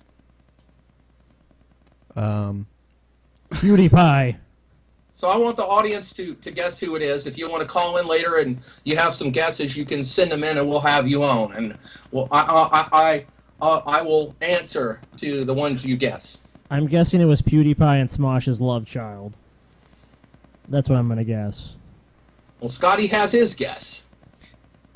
TJ doesn't know because he doesn't watch YouTube. I actually do know the answer to this question, but it would just be... Yeah. Scotty does know, and so does TJ. Yeah, so it'd be pointless for me to guess. Yeah. I have no fucking clue. Ben's answer: I do not know, motherfuckers. No one knows. So you got. Well, what do you guys they want? can think about this and go look up Peasy Myers and Michael Shermer. And TJ, tell them who Michael Shermer is. Michael Shermer is the editor of Skeptic magazine, and he is, he's a voice in the skeptic community, basically. But, yeah. A lot of people are guessing Rebecca Watson. It's close. Close. She's no cigar. It's not her. I'll say that. Is it a female? Guess. It's a female. Yeah, I'll give you that. Okay. And it's a YouTuber. So does not narrow it down. Maybe slightly. Yeah, someone says it's TJ Fox Things. It is. You got it. TJ Fox Things. Yes. Hey, Galen, you want to talk to TJ Fox Things? Galen, you want to talk to TJ Fox Things, buddy? Who the hell is that? It's a guy. Oh, you need to. TJ Fox Things is a 15-year-old boy that makes animations of me fucking things. It's your show. Literally. Yeah. come on here, TJ Fox Things. Look, they keep putting like Undertaker. I said it was a female, and an atheist YouTuber, and they put Essie Cup and Onision and Undertaker. Everybody's guessing Rebecca Watson and our Sarkeesian. No, it's not Anita Sarkeesian. Yeah. And no, it's not Lacey Green, and it's not Jacqueline Glenn. It actually is Jacqueline Glenn. She's the one. Yeah. Well, she has some similar traits to them. She actually raped PZ Myers. Oh man. No, actually, I feel sorry for her then. Actually, she raped Richard Dawkins. That's why he's always like at her beck and call. Is TJ Fox Things there? Yeah. Okay. Hey, TJ Fox Things, how you been, buddy? Pretty good, actually. When's the next TJ Fox Things coming out? Season 2 is coming at the beginning of July. The beginning of July? Season 2, okay. Yeah. So what kind of things can people look forward to seeing me fuck in the future on your channel? Probably Brett Keane, but I have a video on Brett Keane about how he's probably a walrus. Okay. That's good. Yeah. That's a good expose. Yeah. I think that you might be onto something there. Yeah. Galen, what do you think I should fuck in the next season of TJ Fox Things? I've never seen TJ Fox Things. Previously on TJ Fox Things. TJ Fox, some marshmallow. Who have I fucked? I fucked Dusty, didn't I? Did I fuck Dusty? I can't remember. Yeah, you did. The last one was Stephen Harper. Right, and then Stephen Harper. I fucked Stephen Harper. TJ should fuck. Was it Steven Crowder? I fucked a grapefruit or something. You should fuck Steven Crowder, TJ. Your favorite YouTube conservative. You should have me fucking myself. That should be the opening episode of the next season. TJ fucks himself. And just what about Hillary Clinton? I don't know. American politics to me is just. How about a big pregnant Chelsea Clinton in the ass? That sounds pretty fun, actually. See, there you go. Galen is like your muse, TJ Fox Things. Yeah, Galen. We gotta like. You need to start collabing with Galen. Yeah, we can collaborate, and yeah, we can like. This is gonna be. I feel like this could be the most fruitful partnership since fucking Siegfried and Roy. You know what I'm saying? Yeah. Definitely. This is gonna be hot. This is gonna be fucking action. Oh yeah, I would have to agree. Yeah, I'll literally like if you want, Galen, you can be in the next episode. I'll drive. Well, I can't drive, but in like a year when I can drive, he's not old enough to drive. I will come to from Canada to wherever the hell you live, and then we can film it like live action or something. If the U.S. government can do anything right, it'll be barring TJ Fox fans from America. Yeah, I can help defeat the terrorists or whatever the fuck. I don't know, whatever it is. Galen is a terrorist. Yeah, he has that like. He's an intellectual terrorist. Galen's part of the Taliban. Know that. Galen, who's your favorite terrorist? My favorite terrorist, Edward Snowden. Okay. Why? I champion him. He's great at exposing the illegal activity of the American government and how they betray our constitutional protections for privacy. Now you're a big fan. You're a big fan of Obama, Galen. Why don't you suck Obama's dick a little? No, thank you. Tell us about Obama and your opinions, Galen. You want to know my opinions of Obama? Yeah. I want you to talk a little about Obama because I think that people will dig it. I mean, what? He's the like, what good is he? He's like an enemy of humanity. Why? What's he done? What's he done? Hitler, I mean, reincarnated. I don't go for the Godwin's law thing. I mean, he's just as bad. He's bad for what he is. He's just a demagogue, a corrupt one, and He's the corrupt that's all one. he is. He's just a corrupt demagogue. That's all. The corrupt demagogue. I'm really not into demagogues or people with false dichotomy politics. Scotty knows that. Yeah, I'm no fan of Obama either. He's pretty much broken every campaign promise he made, which is not surprising. I mean, I never believed that he would actually follow through with any of them. Well, what demagogue does? They never intended to. No, of course not. I mean that goes without saying. That's why I never believed it. I mean, he was really just a mouthpiece for the Democratic Party. Where it's he's different enough to not be a Republican because he's black, but that's about it. That's pretty much what it is. If he was white, he could pass for Republican, in my opinion. Well, I mean, if you look at George Bush, the Democrats got pretty much everything they wanted through. What they wanted through to get through him he didn't veto, and the Republicans will get pretty much what they want through Obama, and that's just how it is. I mean, he's their ultimate. It's whoever is elected to the opposite party does the favors for the other one. That's how it works. And it's just, and the only ones who really have votes or have any power are the people who pay the real taxes, which is lobbyist money. Oh yeah. And government is only there now. I mean, we have various laws and stuff in the Supreme Court place, but the actual system of government, it's about dividing special interest money. And anyone who doesn't get that is in preschool. Well, the Supreme Court has even struck down those laws to even make more and more money go into politics, even just recently, this year.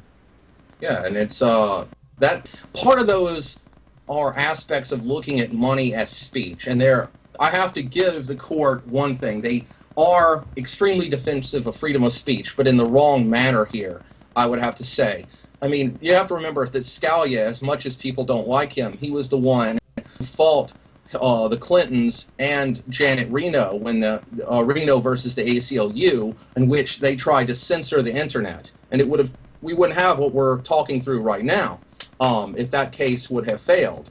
And it's pretty horrible to have to look to Scalia and be like, yeah, thanks Scalia. Thanks Scalia. Thanks for being the dissenting voice. But he was the voice of reason there. I mean, he has really big about First Amendment issues. And where others are not. The entire liberal court wanted to go against it. So and of course this was the Clintons backed this, Hillary and as well, and Bill both did this. And of course the country seems to want to elect that bitch as president. I think that really you're making an argument for why we really need checks and balances. Because like you're saying, there's sometimes people who are ultra liberal or not even really ultra, but just liberal are totally wrong. Like, oh no, we actually do need to censor and control the internet. And now it's kind of flipped, though, because now these conservatives are the ones that want to control everything and monitor everything and read all of your text messages and read all of your emails. Even though Google already does that, I mean, they pretty much just want, hey, we want to read that stuff, too. I mean, that's really what the goal is to basically monitor all these communications to prevent, terrorism. Oh, my camera's off. TJ, say something. Something. Do you guys want to try to get through some stories, or do you just want to take calls from here on out? We could take stories. There's a lot to talk about. Look at is Scotty there, or did he go away? He's here. Okay, Scotty, what do you think of net neutrality? A big issue. I'm glad it's dead, because now we're gonna have our two versions of the internet. We're gonna have our crappy version, which we all get to use and pay, probably pretty soon we'll probably be paying per gigabyte, and then we're going to have our fast corporate internet that none of us will have access to. So it's going to be great for everyone. Yeah, it's going to be an awesome day. Awesome day for freedom. Free market capitalism works. Woo! And the FCC has proved, as Galen has said, to be a bunch of demagogues who are basically just sitting there going, oh, what, at first we were opposed to this, and now, they've done a total 180. We totally love net neutrality going away. It was actually bad for us, and let's all just sit around and just let the corporations basically fuck us in the ass just a little bit more. Because we certainly know they're not lobbying in Washington right now to make sure that they, have every rights that, that they're entitled to while we are basically slowly but surely stripped of all of ours. TJ Fox corporations. Yeah, kick TJ Fox things off. Goodbye. Yeah, you're not Bye. advocating. Bye. Fuck you, TJ Fox things. Fuck you. He has punishment enough. He lives in London, Ontario. London, Ontario. It's a dump. It really is. There's nothing there. Let's play this. And the people put in the SEC are really just lawyers who used to work for the corporations, who are there now doing their bidding. Oh yeah, completely. The end of net neutrality. The feds are set to propose major changes that could affect the speed of our internet connections and how much we pay. That's according to the reporting of the Wall Street Journal newspaper, citing the chairman of the Federal Communications Commission. Those changes effectively let carriers provide faster service for the companies that can afford it. Consider sites like Netflix, YouTube, Skype, which stream a lot of video, right? Under these new rules, sites like Netflix could soon be able to pay internet providers for more speed to make sure their content reaches customers without disruption. That means no more buffering, no more loading signals, and when you're watching TV shows online, which sounds good. But opponents say these new rules are a complete 180 from the Fed's earlier position, that everyone should have equal access to the internet. You don't have to be rich. You can be a kid in a basement taking a video of your cat, and it gets the same priority as a first-run movie on Netflix. That was the idea from the beginning. They called it net neutrality. Everyone should have equal access. The net belongs to the people. The Fed's communism. Yeah. That doesn't fit with America. Equal access, no matter how much money you got. Pah! Bullshit. Class warfare. Rich people should have it better. Corporations should have it better, too. And isn't it interesting that what's become the big popular discussion was what someone said in privacy to his girlfriend, rather than net neutrality, the ending of net neutrality, which affects everyone. Because in a detrimental way. It's because net neutrality, for some reason, is very difficult to explain to people, whereas this guy's a bad man and a racist. Everyone immediately grasps moral that. outrage. Oh my God, racism! How about they take your fucking internet and try to turn it into a TV fucking set? You talking too fast for me now, city slicker. Whoa, hold up, boy. I can't. My brain's only so big. I can't be fitting all them jam big words. I just learned how to use the YouTube, and I must say, it is pretty sweet. What else you need the internet for besides Netflix? They got and these YouTube? things called this Vine, and they got these thumbnails of these girls. Thumbnails. And they got big old titties. They ain't. And YouTube is pretty damn good. They ain't real thumbnails though. Deny little that this pictures. is a total turnaround. Little pictures. But they're not telling the truth. The Fox Business Network. The FCC is lying. Bottom line, what does this mean for consumers? I think it's going to mean higher prices, and I'll tell you What why. does this mean, blonde girl at Fox News? Yeah, how many of them are there? All of them. 1 million and counting. Every Fox News leaves no young blonde unemployed. Netflix paid Comcast for that kind of access you were just describing so well, and our prices went up. Netflix came back and said, hey, we're going to raise your prices. So it's happened in the past. The other thing that's happened that I think really bears on this conversation is, what's happened to cable prices in the past? They've gone up. So you've got to assume they'll go up again. The average bill now $128, up 166% in the past 10 years. You say net neutrality is dead. If this proposal, it's only a proposal, goes through, I think net neutrality is dead. You can make this argument both ways and sound completely sane and completely logical. Right. You should be able to use the internet. You should be able to make money off the internet. Why wouldn't you be able to? It's always been that way. There's always been equal access, but more and more often now, people want more access. Remember that Netflix is 33% of all the traffic on the internet at night, right? So they wanted to make sure their customers could download I am that TV, definitely part of that slow Netflix down traffic and for what the they most were part. seeing, no dim. I'm Amazon Prime. That's what Scotty likes. Yeah, I like both of them, actually. Scotty likes them all. Anything that can deliver content to Scotty easily and quickly, he's pretty much in favor for. But I mean, I don't think that they should have special access just because they're a big corporation with lots of money. I mean, I think that, The entire thing that makes the internet exciting is that you can be someone who just like, is coming from like the young entrepreneurial position or something, and you don't necessarily have all that startup capital, but you have a good idea or something like that.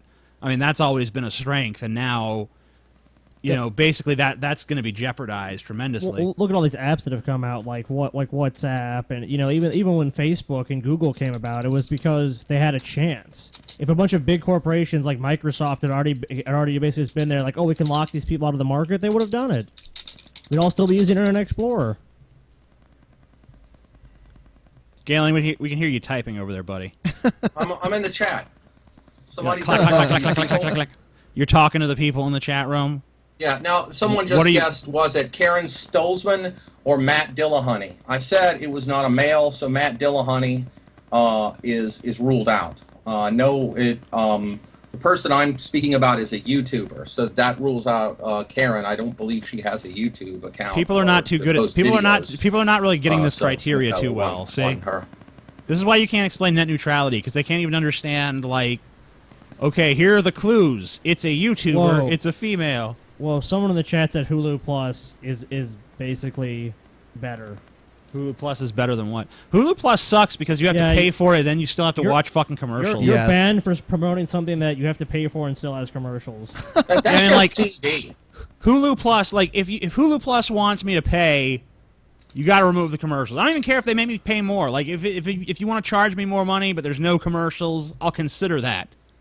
But if you expect me to sit there and watch commercials for a paid service, you can go fuck every ounce of yourself. No, it's not happening. I'll sit there and I'll watch ads. But you have access to the full season, which you could easily find online. Yeah, I can get access to the fucking full season at plenty of places on the internet that ain't trying to fucking charge me to watch ads. I'm not. Yeah. Okay, I don't think anyone's gonna guess your thing, Galen. I think everyone is totally off. Well, they got close. Somebody mentioned Carrie Poppy earlier, and I just want to say that they were close. They were getting closer. So they're on the scent. Someone got the scent earlier. Yeah. Fuck you, Bill Maher. Fuck you, Bill Maher. Right. Fuck you. Fuck your mother in her fucking asshole. Go fuck yourself. That cunt is a douchebag, and I fucking hate him. He gets on his dumb fuck show and talks shit like that all the time. Fuck you! Fuck you! Oh, fuck you! Fuck you! Galen, if you don't know, the last thing is TJ saying "fuck you," not the two idiots on the show. What show was that? Opie and Anthony. Opie and Anthony. Yeah. Opie and Anthony. Galen, Horrible. I think we're gonna take a little break. So we'll probably let you go and call you back when we come back on. Galen, you there? Oh no, it looks like we lost him. Galen's dead. That's fine. We'll call him back later. Did he hang up? I don't think so. I think it dropped. It says there's a problem with this call. I don't know. Okay. Well, what can you do? We're taking a break anyway. We will be back on the Drunken Peasants. This very strange edition of the Drunken Peasants. Very chaotic, not very planned and thought out like we normally would. Yeah. Oh well, whatever. Yeah. C'est la vie. C'est la vie. C'est la vie, Scotty.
Yeah, I'm back.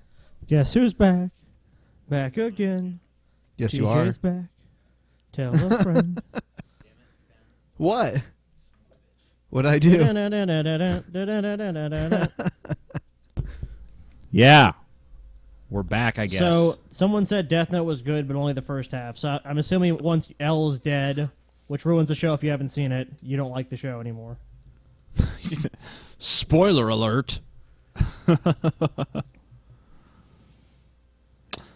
So is Galen? We're gonna get Galen back or what?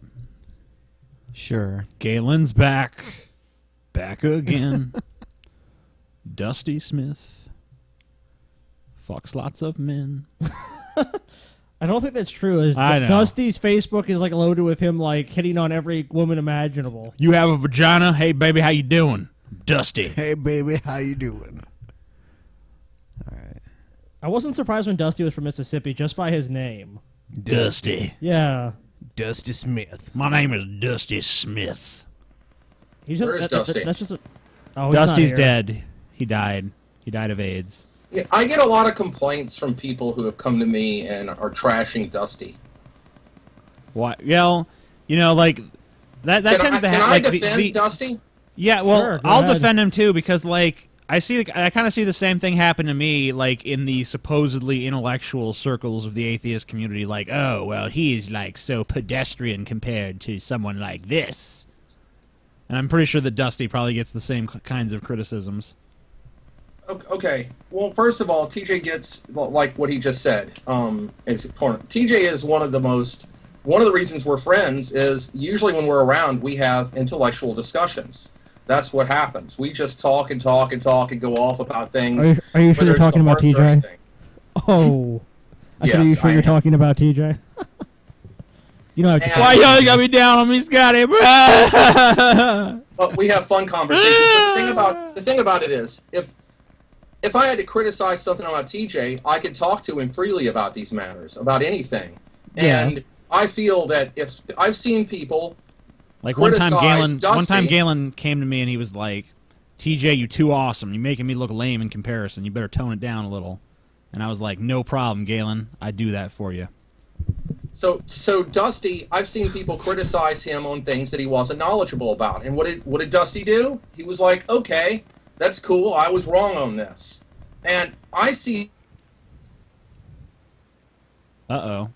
Yeah, what's up? agnostic. And you know what they There you do? They can't ever own up to when they're wrong.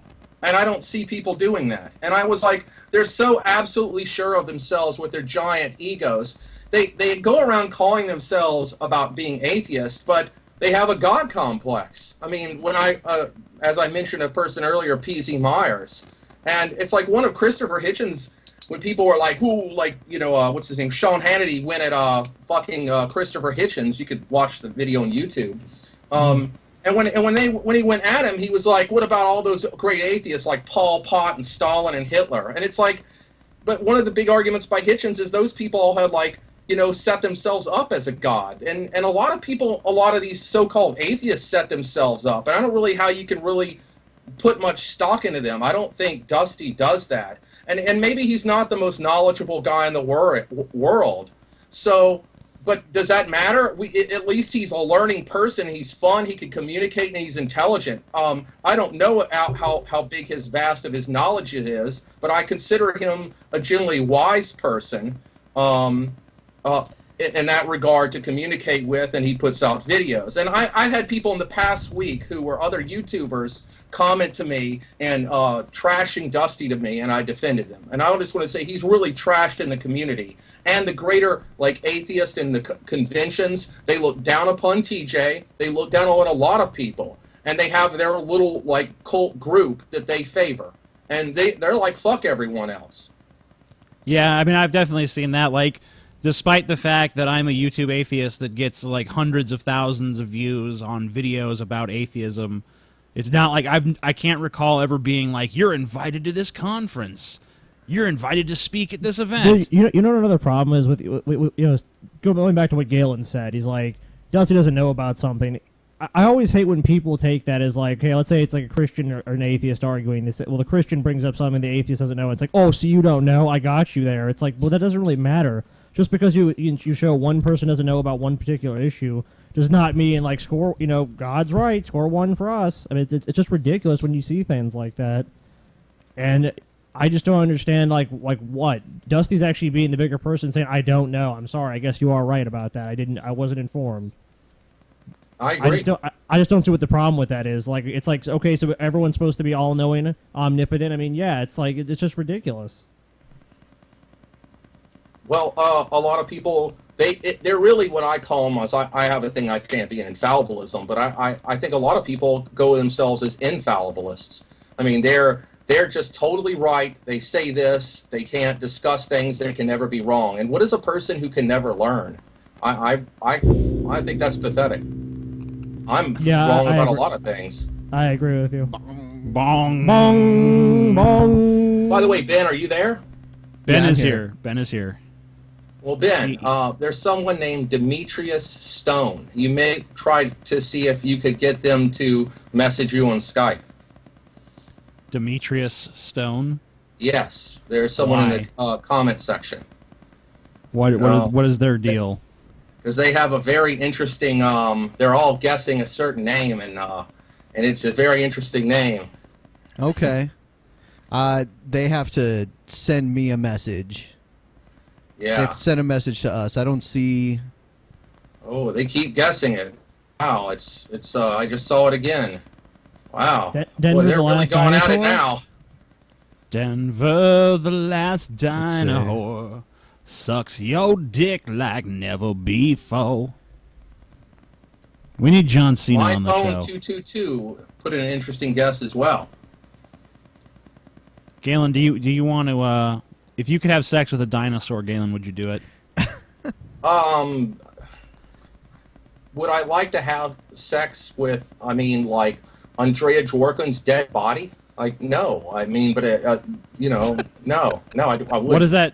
That's not what I asked, Galen. I asked if you want to have sex with a dinosaur. Okay, Galen, would you have sex with a velociraptor? Like one of the the raptor. Who's doing from the fucking here? Come on, who's doing the fucking? All right, you're on top. You can be the top, Galen. You're on top. You're fucking the raptor. Is it a bit subdued so it doesn't like I don't get like killed? It's basically putting its ass in the air like. It's willing. What the fuck? The velociraptor wants you, Galen. Yeah, I'll do it because I want to be a badass motherfucker. Yeah. I do. Yeah, that's a pretty good reason. Because who else can be like, I fucked a raptor? It has like a big giant drill knife that I can fuck into where it bleeds and stuff. I don't know, Galen. Yeah. We'll see. So Galen wants to both fuck the velociraptor and kill it.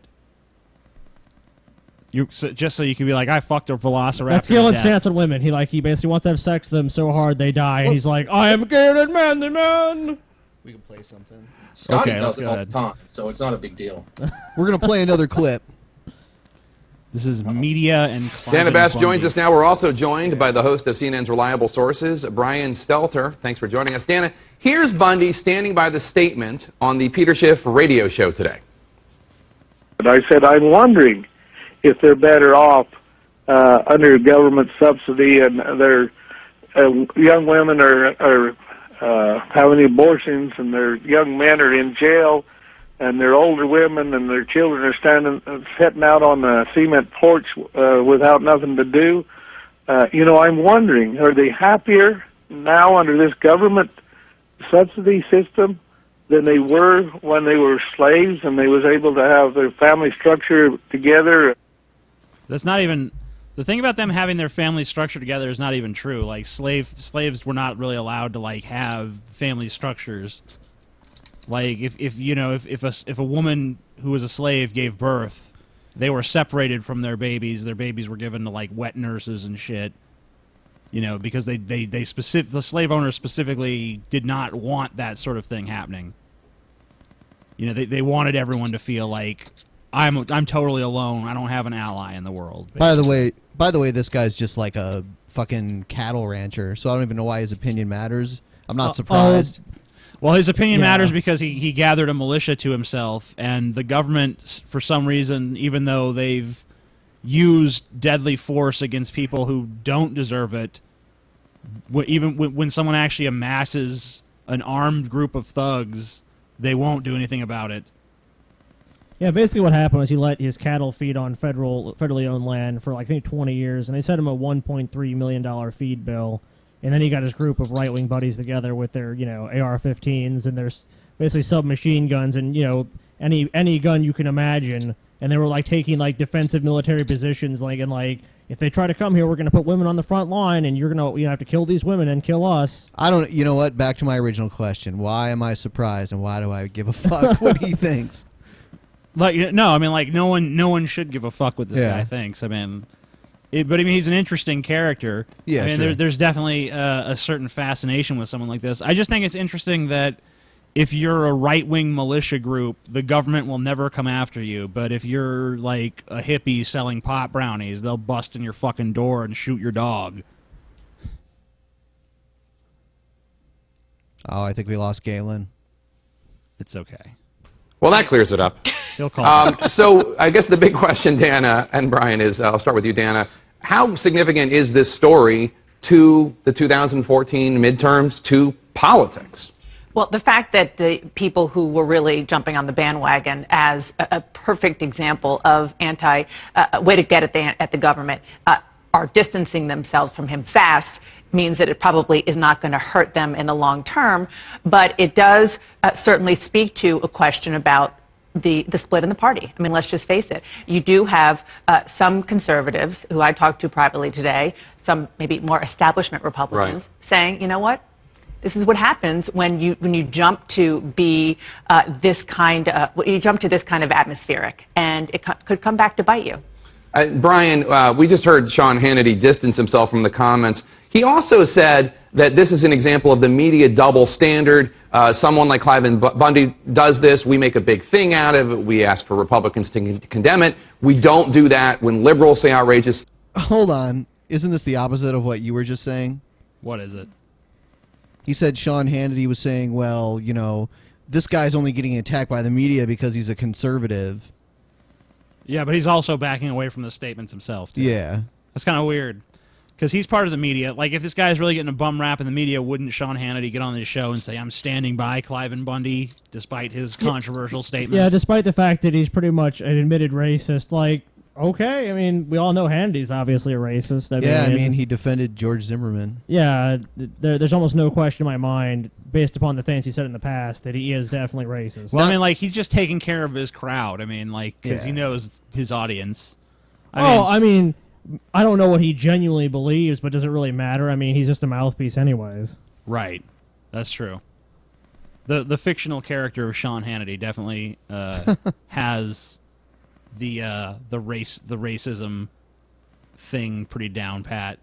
But he's there to legitimize shit like this. Hey Galen, what do you think of Sean Hannity? I had sex with his hair. I mean, he probably should be a politician, but I guess he likes the comfort of just sitting in a chair and not having to actually represent any people. I guess it's not profitable enough, Galen, because remember Sarah Palin, she was governor of Alaska. More lucrative to go on that book tour than it is to be the governor. That's right. Yeah, politicians used to like... Scotty owned that one. I got to give it up to Scotty. Politicians used to love power. Now it seems like they're more about fame. Well, it's just about getting money. That's the only thing it is. It's a scam. I think she loves the spotlight too, though. I think that she wants to be a star, and that's why she made those statements earlier this week, where she's like, in my America, waterboarding is how we baptize terrorists, and people are like, yeah, woo! America, fuck you. I'm not trying to put anybody on the spot here, but is there anyone that y'all would like to see as an executive president, or as even better, as the head of the Supreme Court, which I think is a more important position? I want you to be supreme dictator of the world, Galen, because I just think that'd be funny. What about Scotty? I want to see the chaos that would ensue. There's nobody I can honestly think of that I want to be on the Supreme Court. I don't know the prominent people in line to become part of the Supreme Court. I'm guessing both of them, or most of them, would be like judges or lawyers already. Yeah. So I'm not sure.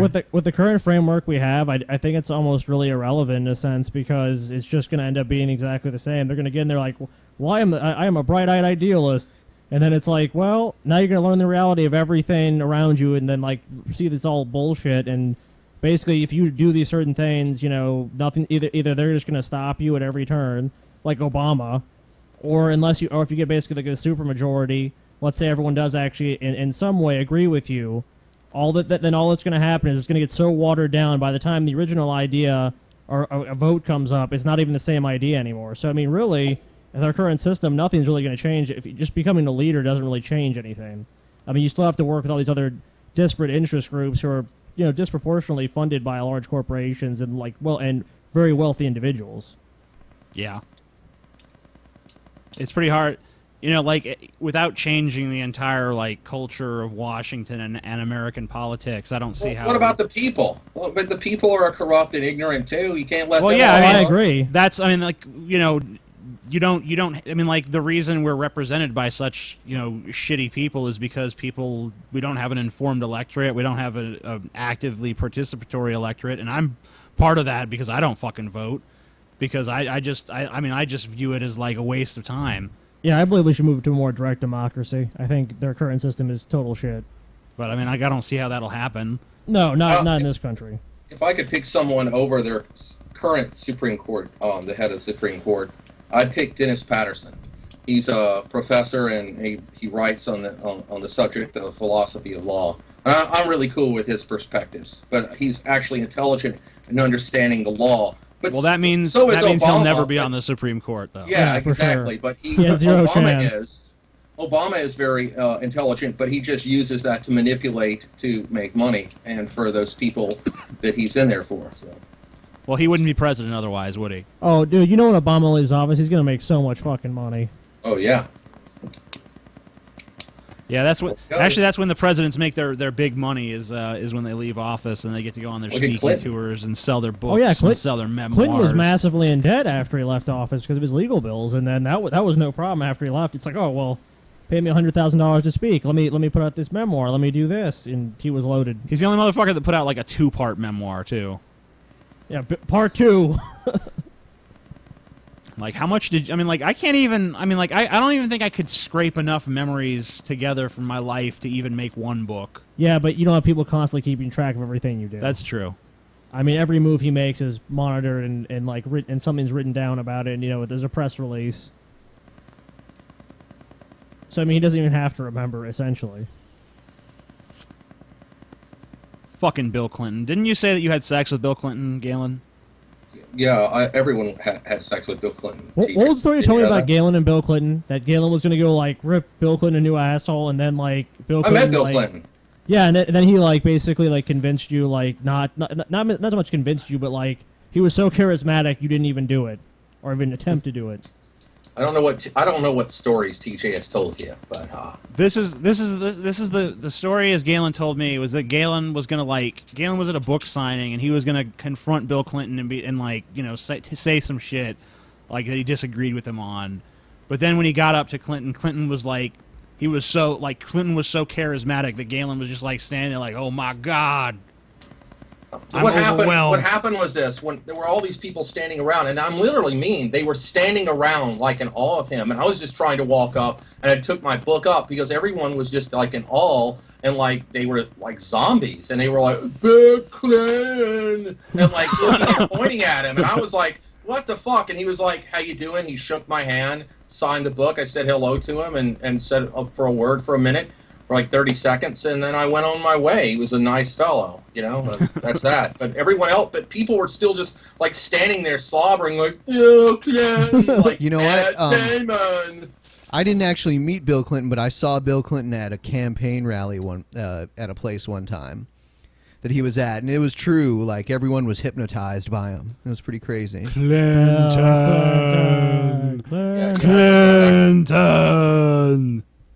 You know, I would rather wake people up, not put them into some kind of hypnosis. Fuck. Clinton. He's like the Pied Piper. Yeah, pretty much. I feel your pain. I feel your pain. I feel your pain. Come here, girl. Come here.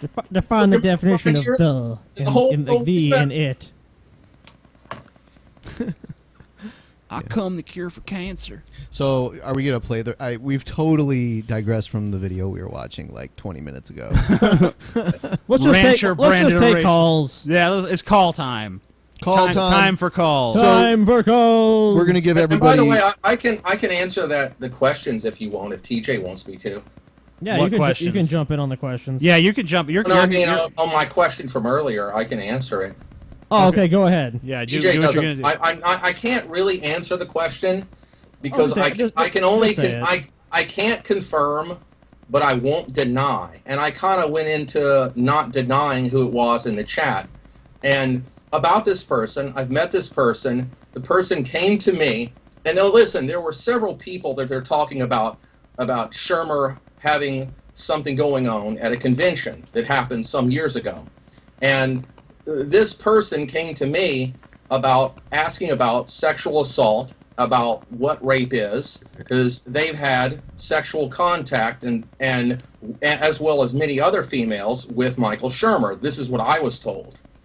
And so I talked to them about, and they asked me, because I know a lot about sexual assault, sexual harassment, and asked me about policies with conventions. And since I'm a person who's also been raped, and went through various processes, I know, and been sexually assaulted. I've also been sexually assaulted by a female at work, and I've also been sexually assaulted by a male at work. So I know a lot about these issues and legally, and about what are the actual making recommendations to her to contextually understand these things. So and I've actually sexually assaulted you on several occasions. So as well. I'm just putting that's just for the sake of full disclosure. Yes, too. and the same with Scotty too. We know this. Yeah. And Ben would have if he'd seen you. But yes, yes, probably so. It was what you were wearing. Holly definitely sexually assaulted you, Galen. You were just asking for it, Galen. Yeah. Holly definitely sexually assaulted Galen. Not in the way he wanted, but he definitely got some sort of assault. I'm a person that tries to be helpful with a lot of people in these communities, and but this person also came to me and wanted to know about with my experiences and all. But I was naive about this, and TJ has said sometimes I'm naive, and on this decision, I would still maybe do the same thing again. I didn't see this person was going to do this, and you could say that's my bad, but they exploited my knowledge about this and asked and went off about this person and about Michael Shermer, and it was decided that what this person was doing to her and to someone else was not rape. Okay, and then I have had conversations for another almost 2 years with this person, where I was like, you don't need to be going off on these like campaigns of like inciting people about sexual assault and making accusations, because this person has done it to other people and made them. And I said, that's not how you go about it. There's a certain way, and I talked to this person about it, but they exploited my being raped and my experiences in knowing legal knowledge about this. And I'm really disgusted with this person, because they don't give a shit about the issue of people who go through the trauma of rape, who have been exploited, and about any other issues that they do know. And there are a lot of these female bloggers and so forth at these conventions who have had sexual experiences with Michael Shermer, from what I've been told by numerous people. I have not witnessed it, but I find it very interesting that a lot of these same people then go around talking about stuff for years, doing character assassinations campaigns, talking about elevator gates and so forth, and supporting all of this and doing videos about being sexually harassed at conventions and stuff, when they've already gone and talked to people and just tried to find out in a very lazy-ass manner about sexual assault and rape, and then they go out and exploit it and do underhanded campaigns. Shermer should sue this person, because this person for over the past 5 years has tried to character assassinate Michael Shermer, has gone out against him, and so have other women and other people connected to them with this hateful, malicious group of people. And they're disgusting and they're a disgrace.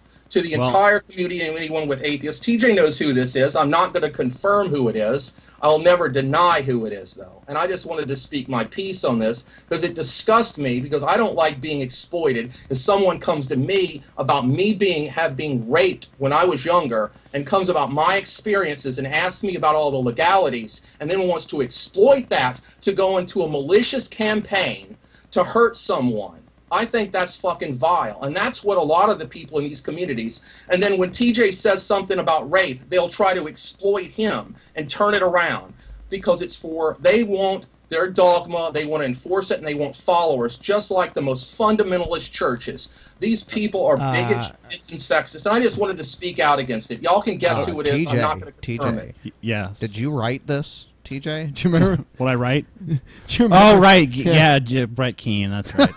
TJ, I'm not going to I thought we were done. I thought we were done. Not trying to call you a piece of shit or anything, TJ, but I read this thing, and I just want to read it now for everyone so they can decide for themselves. I think that people might be confused about, Galen, is like what, I think we all know what the aftermath was, but I think people are kind of confused as to why this all happened. Well, what do you mean? What all happened? Explain. Well, basically, what happened with Michael Shermer? What happened to him? Why did these out? P.Z. Myers came out, and they've escalated these attacks. You're a misogynist. No, and then it became you're a rapist, and it's and this stuff had already been said for a long time behind the scenes. Most people think that P.Z. Myers came out last August, and he's holding a few of these women who he's known who's had sexual encounters with Michael Shermer. So they say. Yeah. And so, and so it's now up to Shermer and he sent a cease and desist with his blog on making what he considered, and I do also consider, these false accusations. But what is Myers up to? Why would he do this? But if he wants to sue P.Z. Myers for this, it doesn't just go back to then. They have been doing this for 5 years because the person that I talked to was snooty that was well, why is he screwing another woman in the bathroom or getting a blowjob in the bathroom with some other girl after I just did something with him? And then it's well, why do you want to just call it? Because now he's screwing some other chick, you're just going to call it rape? Or you're going to call it sexual assault? That's not how it works. That's not what that is. You even see videos of them at the conventions. There's been videos at the convention, all these girls are in the hot tubs with these guys, and they're doing all this stuff, and, then later on, it's kind of revisionist, where they're saying, oh, suddenly I was raped. And, like the Rebecca Watson incident, where they were all out, drinking, whatever, and the guy's like, oh, you want to go, and they're in an elevator, and he's with her. How does she know this guy wasn't even gay? But I know about this incident because someone approached me for my knowledge about things. They approached me, and I don't like being exploited to go and fucking hurt someone and do a malicious a game of slander against someone for over 5 years. I think it's disgusting, and PZ knows about what he did, and the other people associated with have all known about what was going on. And I just want to say, so many people know about a lot of this, and they don't come forward because they're all a bunch of fucking cowards. They cow to these fucking people. Well, they do. Yeah, it is, and it really is. They get out of religion, and they're like, yeah, fuck religion and all its authority. And then they go cow to all these other fucking people. Yeah, you're a real atheist. That's right. Do you guys want to start taking calls? Yeah, I do. Okay. Send in your questions if you haven't already. Send us your questions now. Hit like, hit subscribe, yada yada. DJ, did you have anything to add? No, I don't have anything to add. I think you pretty much said it all. Hey, I didn't confirm any of the people's names, so I'm off the hook. I neither confirm nor deny these allegations. Yes. Right. If someone guesses correctly, I'll say taco. How about that? Taco. Yeah. Taco, taco, taco, taco, taco, taco, not taco, TJ, taco, taco, taco, but taco. me. What is it? Taco. Taco, taco, taco. All right. By the way, TJ, when I actually was going to come out with a lot of the stuff on that before he did his elevator gate video, but I never released that video. Actually, Cody was supposed to upload it, but he didn't. So I just called somebody. That doesn't look like they answered though. bastards. Yep. Sometimes we have trouble with these damn calls. Yeah. These people and their shit. Let's talk about Magic Johnson. Magic Johnson. Magic Johnson. He found the cure to HIV. He's got the AIDS. And AIDS. Remember, TJ, it's about $700,000. $700 million. Hello? Hello. Hello. Hold on, let me mute the... Alright, there it is. You go ahead Hello. and use that, Sonny boy. How are you? Why is Galen doing an old lady voice? I am alright. Put that cookie down! You're not all right. You just don't feel it yet. Something's creeping up onto you. Galen, what are you doing? What's going on? There's a banana. Galen has gone insane. I think Galen wants to hump your leg. Yeah. So come on, ask your question. Okay, my question is... We're going to knife you in the throat. Yeah, The views of Galen do not represent That's the a government. serious internet threat. Call the police. Yeah. My question is, has Galen been taking any intoxicating substances tonight? Galen is high on life. Almost certainly not.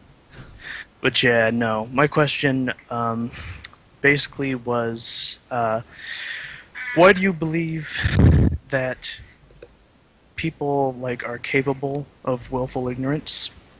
Because that behavior is not observed in any other creature on the planet. You know, I mean, if you're a gazelle and go up to a river and lean down to take a drink, and in the water you see the reflection of a cheetah about to pounce on you, you don't stand there and pretend you don't see it. A human being might, though. Maybe in some ways, there's actually has been observed things with like canines will actually pretend to not observe another larger male dog because they don't the dog, even if the dog is trying to challenge them, just so they don't have to engage in a fight they know they'll probably lose. But I figure, gazelle analogy, I'd imagine a gazelle's mind probably isn't really geared towards trying to be willfully ignorant. It's probably just trying to do very basic things like you're saying, drink, eat, multiply. Yeah, I'm just saying... You mean this in a more moral terminology or not? I don't know what you mean by that. Okay, take the bystander effect as an example. TJ, can you explain that? Well, yeah, I mean, if the bystander effect is basically if someone sees someone being murdered, but there's a big crowd of people around, everyone just kind of assumes that someone else will intervene, and so people actually become kind of crippled by the circumstance. No one reacts because everyone is waiting for someone else to react, basically. I mean, human beings. I mean, I don't know that no other animals engage in willful ignorance, though. I'm not exactly sure. I can answer that. Other animals, look, we all have different cognitions. The cognition of a human being is very different radically even from a chimpanzee. But different species of all course have a social psychology to them, and they have their own cultures.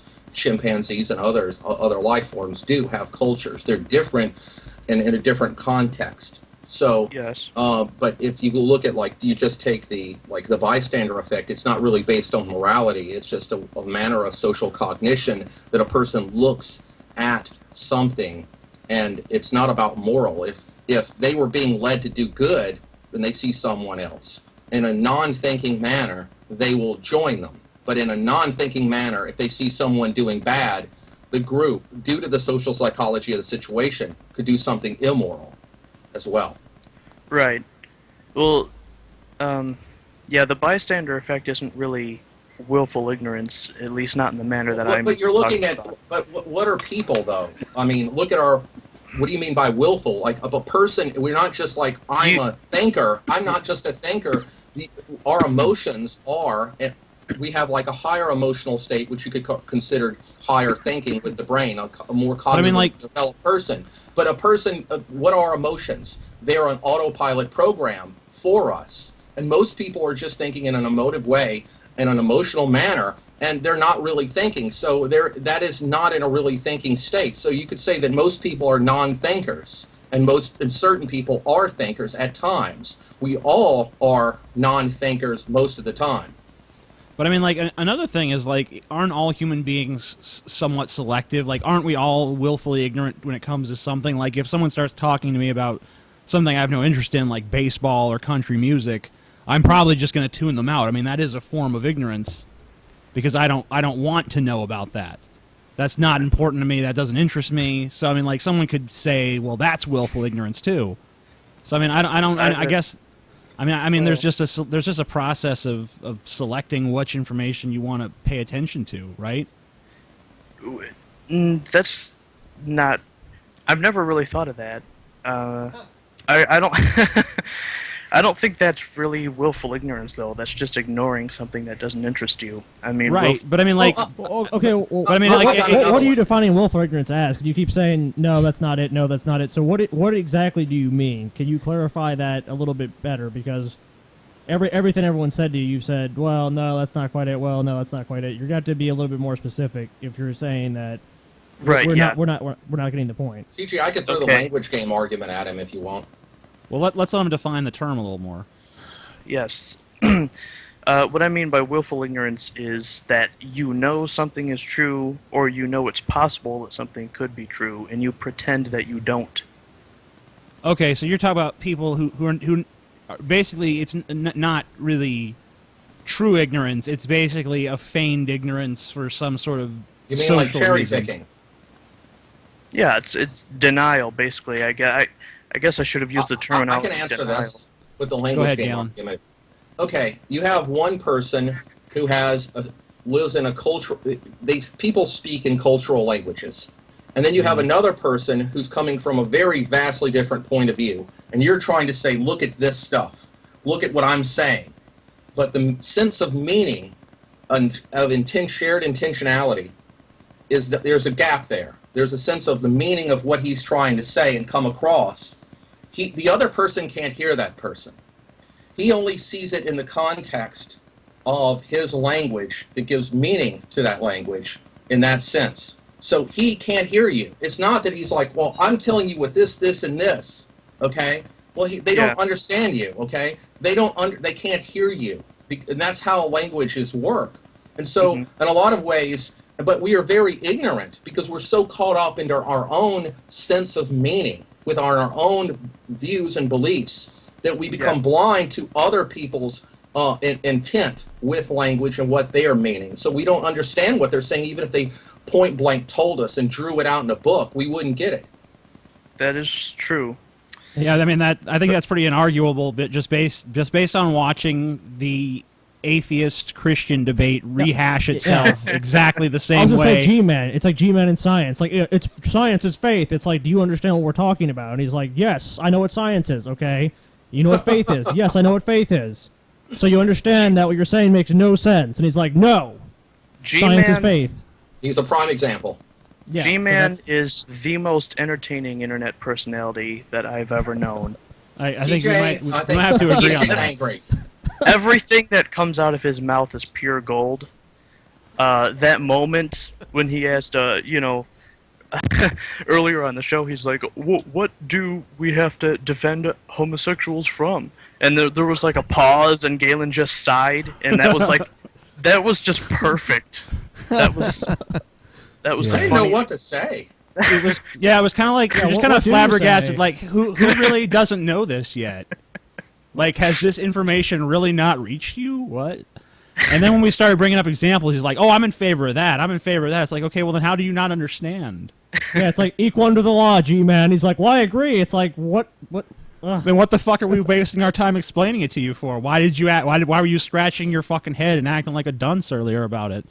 I honestly, I don't know what to think of him, because, like, I'm sort of in denial that somebody could be that stupid and be capable of using a computer. Don't be in denial. Like, like with his rap that came out, like, you know, like read the Bible and do what it says. Like, I don't even like rap, and I could rap better. I think you misunderstand the psychology of G-Man. G-Man believes he's like defeating us all, and we're just like crazy and stupid, and like a fringe group of people, and like we're just therefore like, I'm right. yeah, that's pretty much it. Is that Decar, man? Decar, woo! is that like willful ignorance there? Is what me I think he's just ignorant. Yeah. No, G-Man himself. Oh, G-Man himself. G-Man. Well, yeah, G-Man is obviously willfully ignorant, unless he actually is, unless he actually is like clinically retarded. I don't think that's the case. Yeah, I don't think he's that bad. Yeah. I'll give him that much. He seems like a nice guy, though. I mean, you know, I don't like. It's hard to hate G-Man on a personal level. TJ, anytime he wants to like say something negative about it, he's like, "Well, he seems like a nice guy." Like, if I ever heard that said about me, I was like, "Man, I guess my friendship with Headbody is over." No, Galen, don't worry. No one's gonna say that about you. Yeah, if Galen said no one's gonna be like, Galen's a nice guy. If you give me a list of paper and say like list 500 adjectives about Galen, nice is not going to be one of the ones that come up. Nice also used to mean a really bad connotation too. It's kind of only recently in our society morphed to mean like he's nice, but it still kind of means that in a way though. I have a feeling though. You know, G-Man is a nice guy, but he is very superficially nice.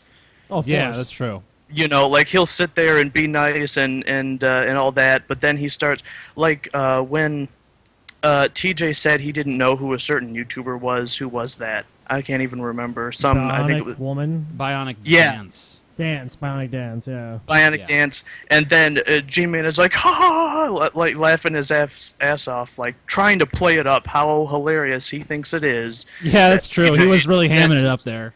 Yeah, that TJ doesn't know who Bionic Dance is. You know, I mean, he sits there. One small step for G-Mankind.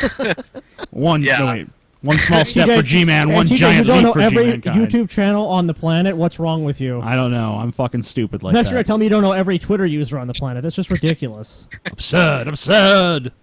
So basically, he just sits there and will be civil and nice and everything, and the moment he has the slightest opportunity to mock you, he seizes it.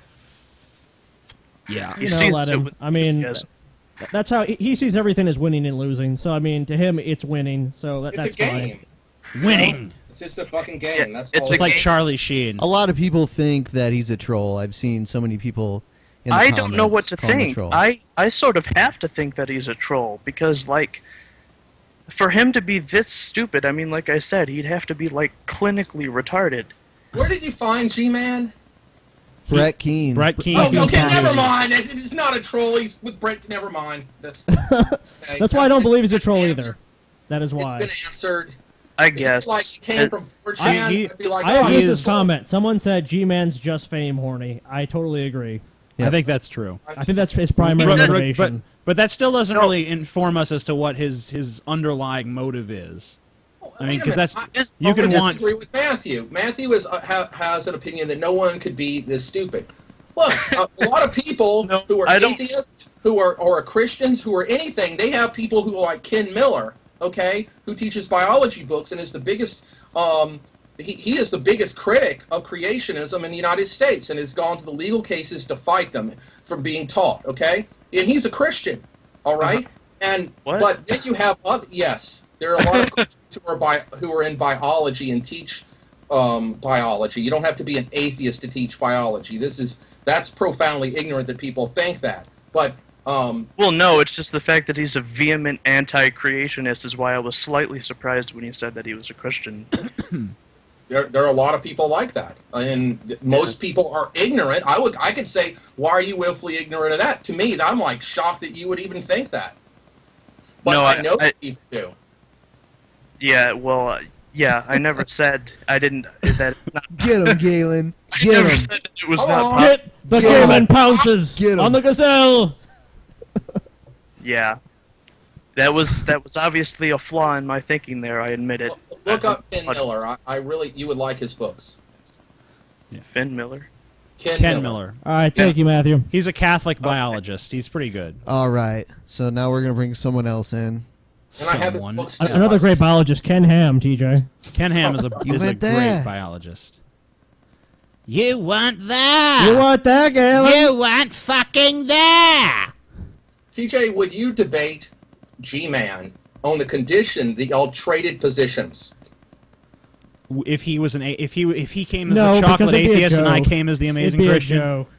He would have to defend you, and you would have to be him.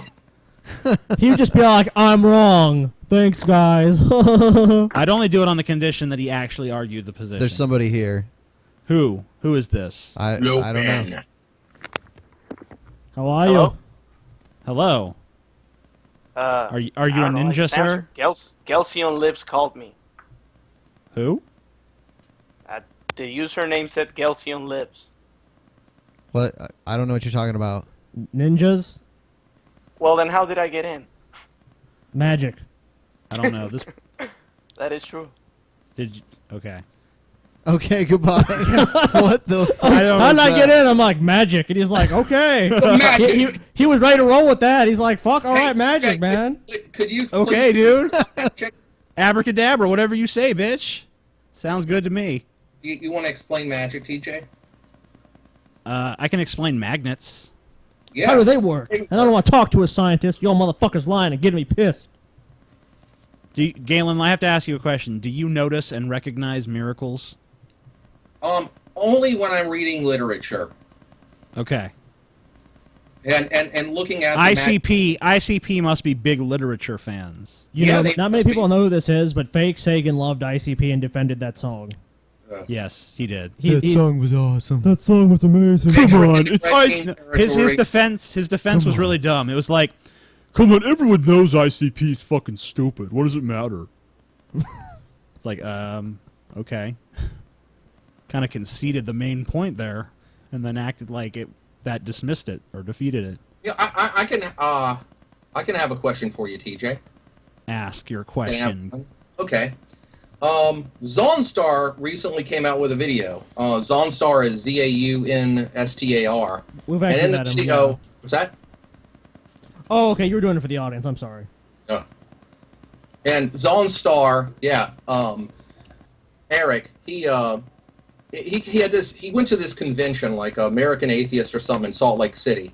And so I talked to Eric about it. He put out a video afterward, and in the video, in the comment sections, about coming out as an atheist, I stated something like to Eric, because he was writing back to this other YouTuber, Lisa, I think is her name, and in that it was like, if you want to come out, that's fine, but explore what you have to come out. Because I see a lot of the campaigns for atheism almost like indoctrination, like, fuck this. And I've seen a lot of people do this. This is something TJ criticized years ago back against Coughlin and some others about indoctrinating people. And they have to philosophically come to the point where this is what they think, or think this whole, their understanding out. And they have that's something personal you have to do. And I agree with that. But I said, what if you just come out and you haven't really, you're swapping something else to get into some other group, and irony of going into another group with atheists, and then coming out and all. And I said, isn't it important to lay your philosophical foundations first to explore these things? And this other person, Lisa, was like, no, it's not. You can be superficial about it. And I was like, what? I was like, what do you mean you could just be superficial and, like, you're proclaiming religion to be ignorant and cults to be ignorant, and you're like, you can be ignorant and just be an atheist. And I'm like, well, you can. It doesn't mean you're right. Hello. What do you think? There. Hold on, we got another caller. What? Hey, Ezra, what's up? Hey, how you guys doing? We're doing pretty good, man. Cool. Well, what's your question? I guess one of them is, I've got two of them, but I think one of them is probably going to be more interesting. It's for Galen. Okay, go ahead. Go ahead. But I just wanted to know what exactly your defense of culture is. I mean, why should we embrace culture rather than trying to move beyond it? Okay, what culture? Just any culture in general. I might be misinterpreting an argument you made once. It was on an older show, but I believe you said something about... cultural language games? Yeah. Okay, what is a cultural language game? Do you understand that? I kind of went into what a language game is just a little while ago. I don't know if you heard it. I just got on. Okay. A language game is like we decipher and gain meaning from the language that we think and speak with, okay? And other people, even if we speak English, I might not be able to hear you because my intent and meaning with that language that I'm thinking within. You can think of Christianity as a religious language game. And I'm saying that this, and we have cultural language games. And so when we just say, fuck all of, say, Christianity, well, it's particular, it's involved in so many different cultures. And it gives meaning to all these people in a certain way. Are we saying that language is only universal? How are you saying it works? And I'm saying that we should use philosophy and science to look at how we think and speak and interact with each other. Because in the world today, everyone's like, we got science, bitch. And I'm like, yeah, so what? You can't communicate. You can't fucking talk to one another. No, everyone is just like, I can't hear you, and everyone's shouting. Meanwhile, like, look at the world. It's in a very bad state. And so I think we should try to use those, but instead we just have more people shouting, and it's like, am I defending cultures? If anything, I'm giving you a more accurate way to criticize various aspects without committing cultural bias fallacies. Okay. I really love that kind of stuff, so. I was like, okay. Whoa. It's great to hear from the horse's mouth.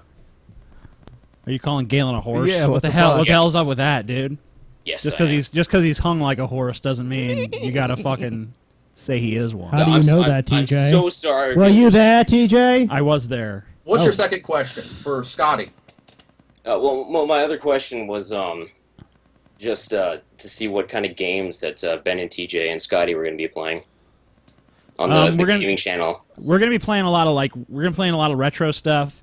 We've already played a few rounds where Ben has pretty much destroyed me in like fighting games because he can actually play them and I can't. Yeah, you suck, TJ. So it's basically just like we might even be able to have a series on like Ben beats TJ or something. You know? Oh man, yeah. I think Ben is better than video games than you. Easily. Yeah. Especially those kinds. I mean, I don't know. Maybe there's other areas where I'd shine more, but when it comes to fighting games, I'm certainly fucking lousy. Those are just button masher games for some people too. Yes, me. Yeah. Yeah. I haven't played we know a video Galen's game favorite game. Me and Scotty have actually taken to playing chess with one another. We kind of have this like ongoing battle get where some Chinese Go. Okay. All right, Galen.